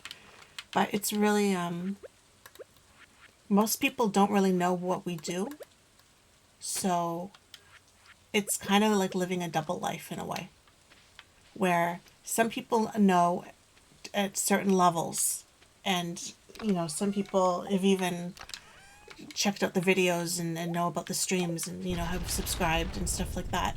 But for the most part, most of the people, we don't really go around advertising it, so most of the people don't really know what we do or what goes on. So even with the writing before this, like, people didn't know. We had electronic books, we weren't in bookstores, so most people didn't know we were writing. And it would be really weird me going to work and having fan mail when I got home, like, people, "I read your book and I loved it," and I was bussing tables all day, so it was really kind of backward in a way. But Most of the time when you tell someone, they say, "Oh, and you make money doing that?" It's almost the exact same phrase too. Oh, and you make money doing that? What's really weird, and this might surprise some of you, there have been some game devs that I've spoken to about the videos, and they're talking to me about something I said, and they've said to me, "And you make money with these videos?" You know what I mean? Like, even someone who's in the industry can sometimes struggle with this idea that you can make a living doing what we do on the YouTube. I think people understand the streams a little bit more, though. I feel like there's always this assumption that the streams, that we make more money on Twitch, probably because most people do, but we don't. I guess if it was a full commitment, maybe it would be. I don't know, but I always feel like we cheated our way into being able to stream through the YouTube audience. So, I think that's why. I think we handle it okay. I think we're a good team, and that we managed to. It's a bit more challenging right now with Witcher, because you're doing that all the time. So it's like, that is like sole focus, like, blinders on, kind of like really focused on that right now. So it's a little bit of a different dynamic right now than it usually is. But I feel like we're managing it okay. But it hasn't gotten less weird for me. I still feel like a double life, Especially since we left Toronto now too. I feel more isolated here. Yeah, I feel like I do too. I don't have any chance of running into anybody I know anymore. And I used to take, like, once a year, I'd take the kids to my old work, and, like, see the people I used to work with and show them off a bit. And I don't have anybody here now to, to even meet for a coffee or anything. So I'm even more like in this online universe than I am now in real life. Lily will have to dye her hair black and wear leather breeches to catch Joe's eye anymore. Nah. Although if you wanted to do that just for fun. Well, my hair is almost black already, like naturally, so that's not fun. I think we handle it well, the weirdness of it, but I don't think it's ever going to become normal. There especially when I have taken a break from streams, there are plenty of times where when I come back, but also sometimes when, it's just been like the normal break between weeks, I have my finger over the stream button on OBS and I'm like, who the fuck am I again? Like it's sort of like, it's like I don't really know if I'm prepared for this. Can I even do this? And then as soon as the stream goes live, I have this kind of huffing moment where I'm kind of like, all right, here we go, we're gonna start, how's it going, everybody? And it's just kind of like you just slip into being someone else almost. But I don't feel like I perform. There's always going to be some level of performance, because when you're streaming and talking to people, you're always voicing thoughts that you don't usually voice, that you usually just keep in your head internalized. So there's always going to be a little bit of that, but it's still me. But that also makes me feel really out of my depth and everything. Like I watch different videos and sometimes streams from some people. There's a compilation on YouTube that someone made. I think it's they made a bunch of Danganronpa highlights of the stream. Joseph Anderson Danganronpa highlights. K Michelani. So there's, that might show up right now. So there's wow, that's a lot of views. So there's these highlights here, and one of the highlights that they did was a comparison of the Nagito voices that me and two other streamers did, John Awesome and Nico B, and you can hear the difference between the other two and me, where it's like these two sound like they're I mean this in the best possible way. I do not mean this as criticism whatsoever, but they sound like they're on stage giving a performance. They sound like they are almost like got lines in their head prepared, which they don't. Like they're riffing off of this, but it feels like they have this idea of, what I want to be. I want to be the funny guy. I'm going to have this reaction. I'm going to have this. I'm going to have that. I'm going to, like they have that kind of like oomph to their lines and their jokes and their performances. And then there's me, and I just sound like a guy. You know what I mean? And again, I'm not saying my way is better, because I actually think it's not. But that's how I'm different. I'm just me. This is just me. If I'm ever funny, it's by accident. You know what I mean? Like I'm just here doing my thing, right? And that makes me feel like I am woefully underprepared sometimes, or unprepared sometimes. Like it's just like, holy shit, what am I even doing? And it makes this idea that, there might be a stream one day where I just fire up the stream and it's just like, oh, this is the one that ruined the career because I don't really know what I'm doing. You know what I mean? That sort of thing, which probably won't ever happen, because it's just, I feel like there are lower expectations for me. But it's like, yeah, it's that's the difference between me and some other content creators. And I kind of feel like that's the same when it comes to YouTube as well. Like when I make a video for YouTube, I'm never thinking, okay, so I have this idea of what I want this emotional video to convey, and I better make sure that my performance matches this, and I have this like agenda almost of what I want to do, and I'm setting out to have this something to prove. It's always like, hey, I have this thing to say about this game or this idea, and I just want to talk about it. And sure, I'm going to make a persuasive essay and a persuasive argument because I just like constructing arguments, and that's just what I want to do. But it's just me and my thoughts. That's it. Like here's a list of my collected opinions, and if I ever get to feel out that during the writing that I can make something have like more of an emotional punch or weight to it, then great. But mostly it's just, hey, I'm just constructing arguments and having evidence support that arguments, and I just want the videos to flow as best as they possibly can, and that's it. That's what I want to do. And sometimes that makes me feel like almost a fraud almost, even though I think it's more honest and it's more genuine. But it makes me feel like fake because I'm not the same as, and I'm losing my voice a little bit. Sorry. Because I'm not doing what a lot of other channels are doing, you know what I mean? So it's weird. So there's this kind of duality of it too, of like, I feel like I'm being myself more than other creators, but I still also have to acknowledge that most people don't do what I do, and there's always going to be some amount of performance to it. Like I'm speaking into a microphone. There's no one here listening to me. I have to enunciate differently than I usually do. Streaming has actually helped with that a lot, speaking more clearly when I'm recording. But even then, you can hear me sometimes. I don't enunciate very clearly. So it's like that sort of thing. It's this weird mix of being yourself, but also you kind of have to be someone else at the same time. Yeah, I don't know. I think we handle it okay. Something else that's weird to me is because we talk a lot about personal things, and we've been very honest, I think, and very transparent about. Been a little too transparent, I think, but yeah, on streams, right? Yeah. Yeah. It's like there's 200 and something people here right now that know so much about our personal lives and about our family, and know more about certain things than people in like real life know. Like the majority of people that I know don't even know I'm bipolar. But how many people here know about my mental issues? And do you think it's like a pseudo anonymity, really? Kind of. Kind of, yeah.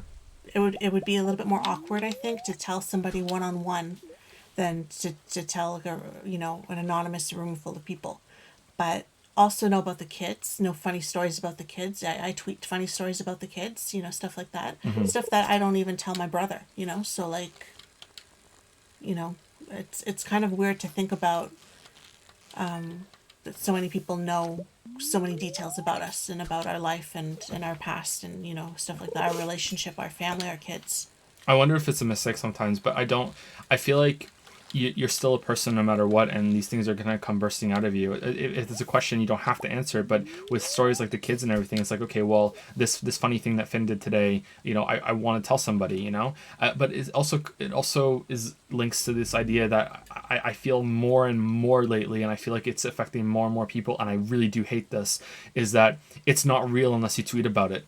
It's not real unless you post on Twitter and you get some likes. It's not real unless it's out into the collective, collected conscious or subconscious that's out there. I don't feel that way about everything that happens, but I feel like this is something that more and more people are having. Yeah, but when I post something funny, it's not that I felt like I have to tell everybody. It's just that I feel like they like it. Yeah, but did you go on vacation? Well, it's not your vacation isn't all that real until you go home and post all your vacation pics on Facebook and Twitter, and you get some likes on it, that sort of thing. I'm not saying that we do that, but I feel that draw sometimes of like, okay, well, I've just been playing Death Stranding. I have opinions on it, and my opinions aren't fully out there, and it's not complete until I've done a tweet about what I think about it. You know what I mean? Like same with Code Vein, that sort of thing. But I think more and more people are doing that with their own like lives, and I think it's kind of gross. I don't think it's gross that the people are doing it. I think it's gross that our society has kind of gotten to us to this point, and I feel like we're not. It's done. Like this is how it is now. There's no going back to the other way, and we're gonna have generations that, unless something absolutely like, there's this huge upheaval that occurs in the next like 10 years or so that outs social media as like the devil. I think this is just how it is. I see that a lot with personal relationships. I log into Facebook not that often anymore now. And I'll log on and it'll be like, I have like 25 missed messages. And it's not like messages to me. It's just like people have updated stuff and, it shows up as like a missed message as an update, and it's just pictures of their kids over and over and over again, and sometimes it's like 5 or 7 or 8 messages or pictures I'm seeing from the same people every single day that I'm on there, which is why I don't go on as much anymore, because I'm bored of it now. But I never share any pictures or little anecdotes about the kids. Like maybe once a year I'll say, oh, it was their birthday or something, but like even then, not always. And so I know I'm the unusual one in that most people are doing this now, but I still find it kind of strange that, there's this much of it. Like I understand every once in a while, but I don't need to see like your whole day, like updates of what you fed them and where you went to the park. And like I can tell you exactly what you did today because you showed me. And I think in a way it's weird. I'm more private in my personal life than I am in my public life. It's kind of backward, maybe, that. No, I'm the same way. Yeah, we're both the same like that.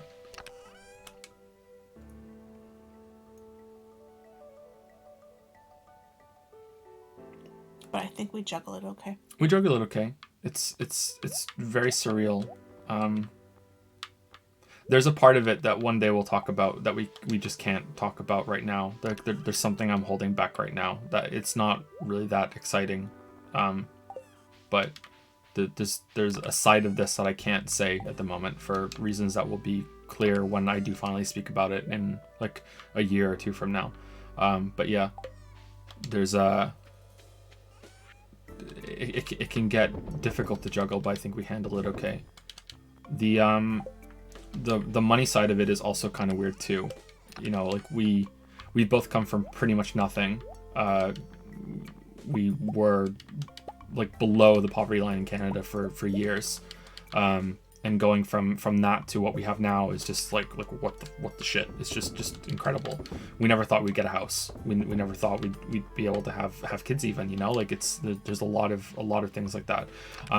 But I sense that that's probably not what you're asking. We've spoken about that before on other streams, like other Q&As.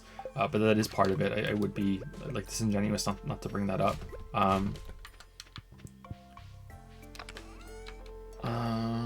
But yeah, I just feel like we have a good routine with it. I do my thing, you do your thing. We come together on nights at weird hours to answer questions for people we don't know. I would say the biggest problem I have is that I like, again, this is repeating from the last question. I have an unhealthy relationship with work, and sometimes I wonder if, like we were speaking about addiction earlier, that it's addicted to World of Warcraft. I sometimes wonder if I just replace that addiction with work. I'm now addicted to work. It's just how much can I possibly do? But out of addictions, that's again not a bad one to have. Especially considering that the job might not last forever, and you should get the time in while you can. And I'm also not getting any younger, like literally this week. But yeah,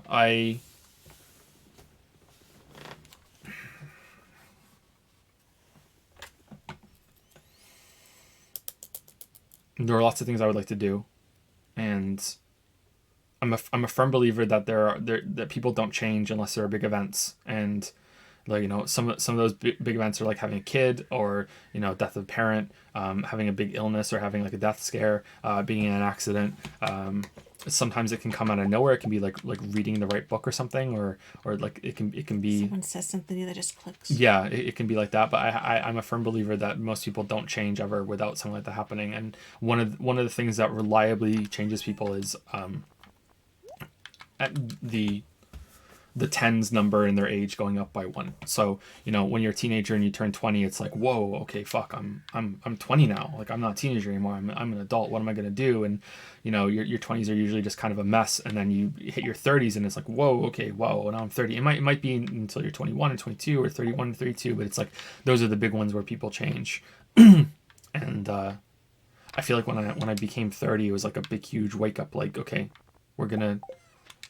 if you want to do these things, then as Britney Spears says, you better work, bitch. Like you have to do it. With Finn being born too. Yeah, right? that's true. Finn was born a few months before you turned 30.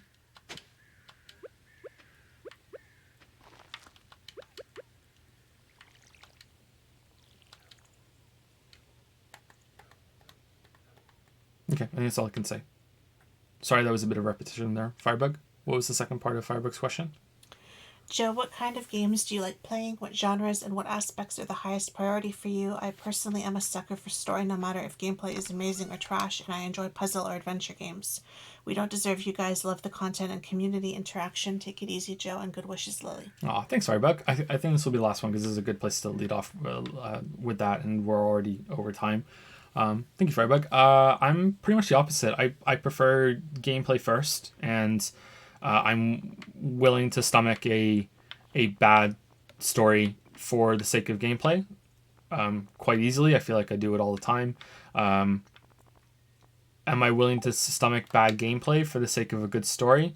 I would say less so, but of course I am willing to do it. But it can be a real slog. Whereas you can skip through most of the story. Usually the story plays, without any input from you. You can, if you can't skip through it, or you can just kind of just vegetate and passively experience it. Whereas gameplay is active, and if it's horrible, then you might end up having to deliver a bunch of boxes to a different bunch of the places all around the map.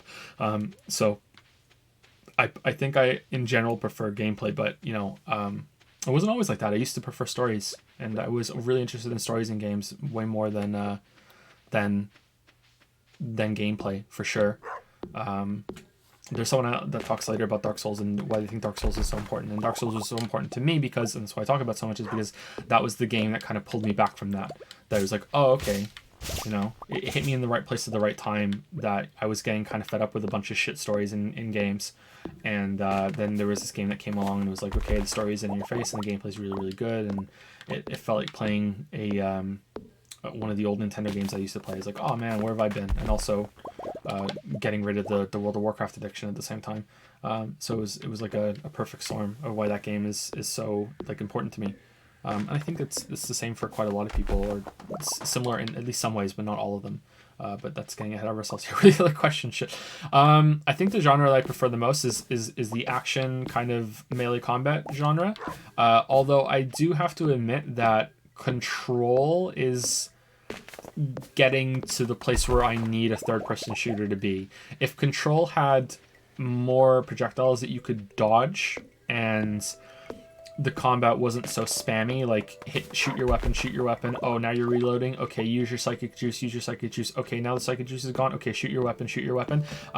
If it was more methodical in how its combat is put together, and maybe it is on hard mode, I don't know, then I think it would be like much better and much closer where I think a third person could be to be really, really compelling. But shooters like Doom, there needs to be something on both sides. I'm not really interested in games anymore that are all defensive or all offensive, like especially if all offensive means that you're going to take unavoidable damage and you have to just have like regenerating health to fill in that gap. I still think that can work depending on how the game is put together. Of course, I think almost anything can work depending on how it's put together. It's kind of like one of those things that you can say to get out of criticism free cards. But in general, I would say I am more interested in games that will allow me to have many options to prevent myself from taking damage or to avoid taking damage entirely, while also having many options to deal damage back at the enemy, and to, the thing I like to say lately is express yourself through the mechanics. I want to be able to really push myself and have a lot of fun with those kind of combat systems. For stories, for genres specifically, mostly shooters and like melee action games are what I'm interested in for that. But I do have a soft spot for stuff like Civilization and Galactic Civ 2. And if I wasn't working on the Big Witcher video right now, in my spare time, the game I would be playing the most is probably Stellaris. I would be trying to get into Stellaris.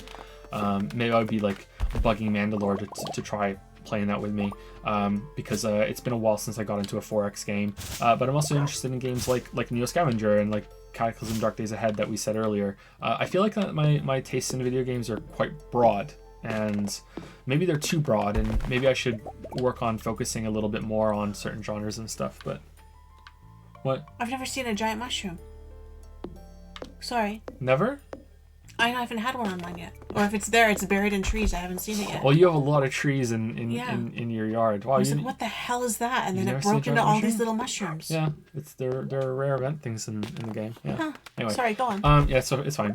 So yeah, that's I'm interested in complex gameplay systems with a real sharp focus on end game content. So again, this game, we can pull it to this game. This game's biggest problem for me is the lack of end game content, and it has a ton of content. It doesn't need more to be worth the price tag, but again, we're judging games as art. I would like to see way more end game stuff in this game, and to have like almost half as much content again at the end game for you to explore with a farm that's fully operational. And the updates that this game have gotten, I don't think are there or are not there enough. Yeah, so. For stories, again, it's like a shitty thing to say, but almost anything as long as it's good, you know. I'll like horror stories, sci-fi stories, fantasy stories, stories about a betrayal, you know, it's just anything as long as it's told well and it's interesting. Like I'm pretty much a story slut. I'll go in for anything really.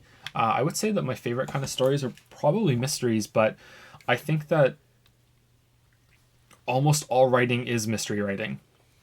I know that sounds kind of weird, but it was something that struck me when I was, I think, 20 or so, when I was reading Harry Potter for the first time, because everyone was fussing all over it. And I was like, oh, you know what? I should finally get around to reading Harry Potter.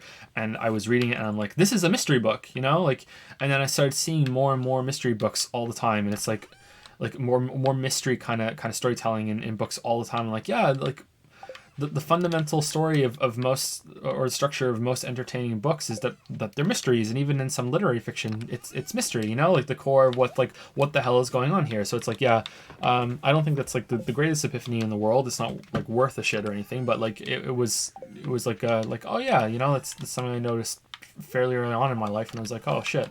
So I think mysteries are also what I enjoy the most, and I like puzzles, so. Yeah, let's go with that. What kind of genres do you like the most, Lily? Just in general? Yeah. Mystery and thriller, I guess. If we're talking like books or something, because I guess it would probably be the same in a video game, but I don't know. If we're talking stories, then yeah. Do you like Thriller by Michael Jackson? I do. You do? I think the genre I'd like to see more of is the immersive sim. I wish we would have more like that. I wish we had more games like Prey and Deus Ex. And I wish we had more creative open world games like Breath of the Wild. But that is a tough thing to ask for developers to do, I think. But yeah, that's what I would like to see more. I think I tend to like more what I try to contribute, if that makes sense. Mm-hmm. The stuff that I would get an idea to write about would be something that I would want to see, you know? Oh no, we're getting raided. We're just about to end. I'm sorry, raiders. Maybe we'll pick someone to raid from ours, and then we'll pass the raid along. I'm sorry, too soon, Boone. We're just about to wrap this up. And it's a Q&A stream too, sorry.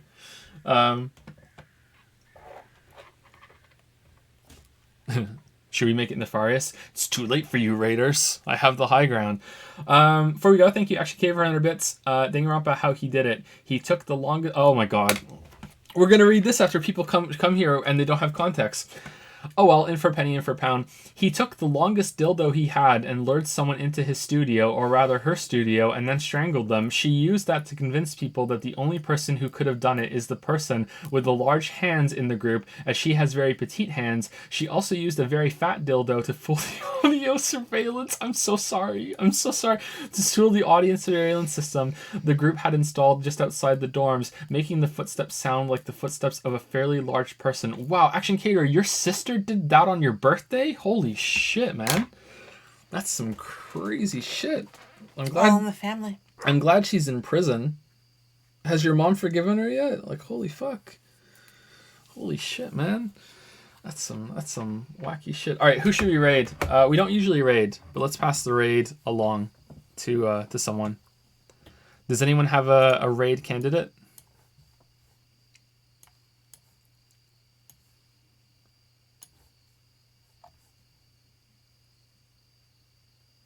Raid Odo? Okay, you know what we usually do? Is anyone playing Danganronpa?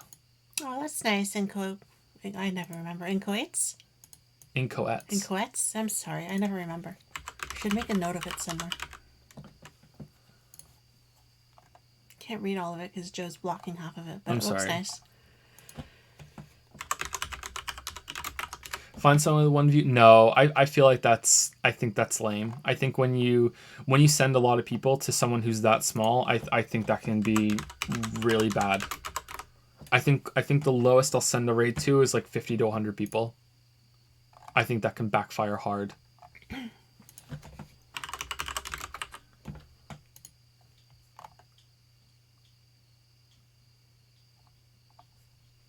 You're welcome, Firebug. Sorry it wasn't better. I feel like it was a little bit kind of all over the place, but hopefully you kind of extracted some good out of it.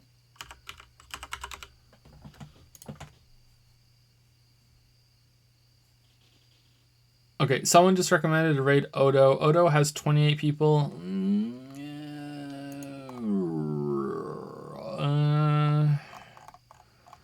That's a little low. Do you know this person?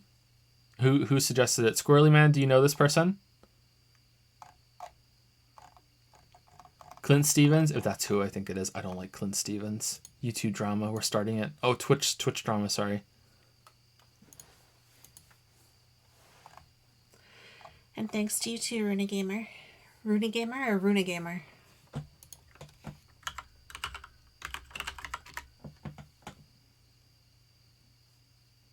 Cryotic has 2.7 like 100. Like that's not even gonna make a dent. They're not even gonna notice. Not personally, no. I just like his content a lot. You're probably right. That he's small though. 25 people is a hell of a lot more than like 5. So okay, we'll raid Odo, and if it goes really bad, then we won't do it again. Let's see. How do I do this? It's been so long since I did a raid.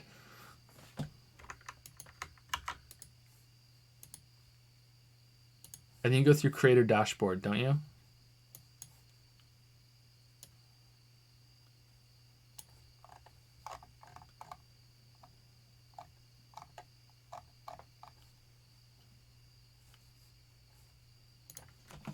But you were addicted. Oh, I think it's actually a Twitch raid command, isn't it? Type raid followed by the name of the channel you want to raid, e.g. raid Twitch Presents to raid the Twitch Presents channel. Okay, here we go. All right, so hopefully this is it.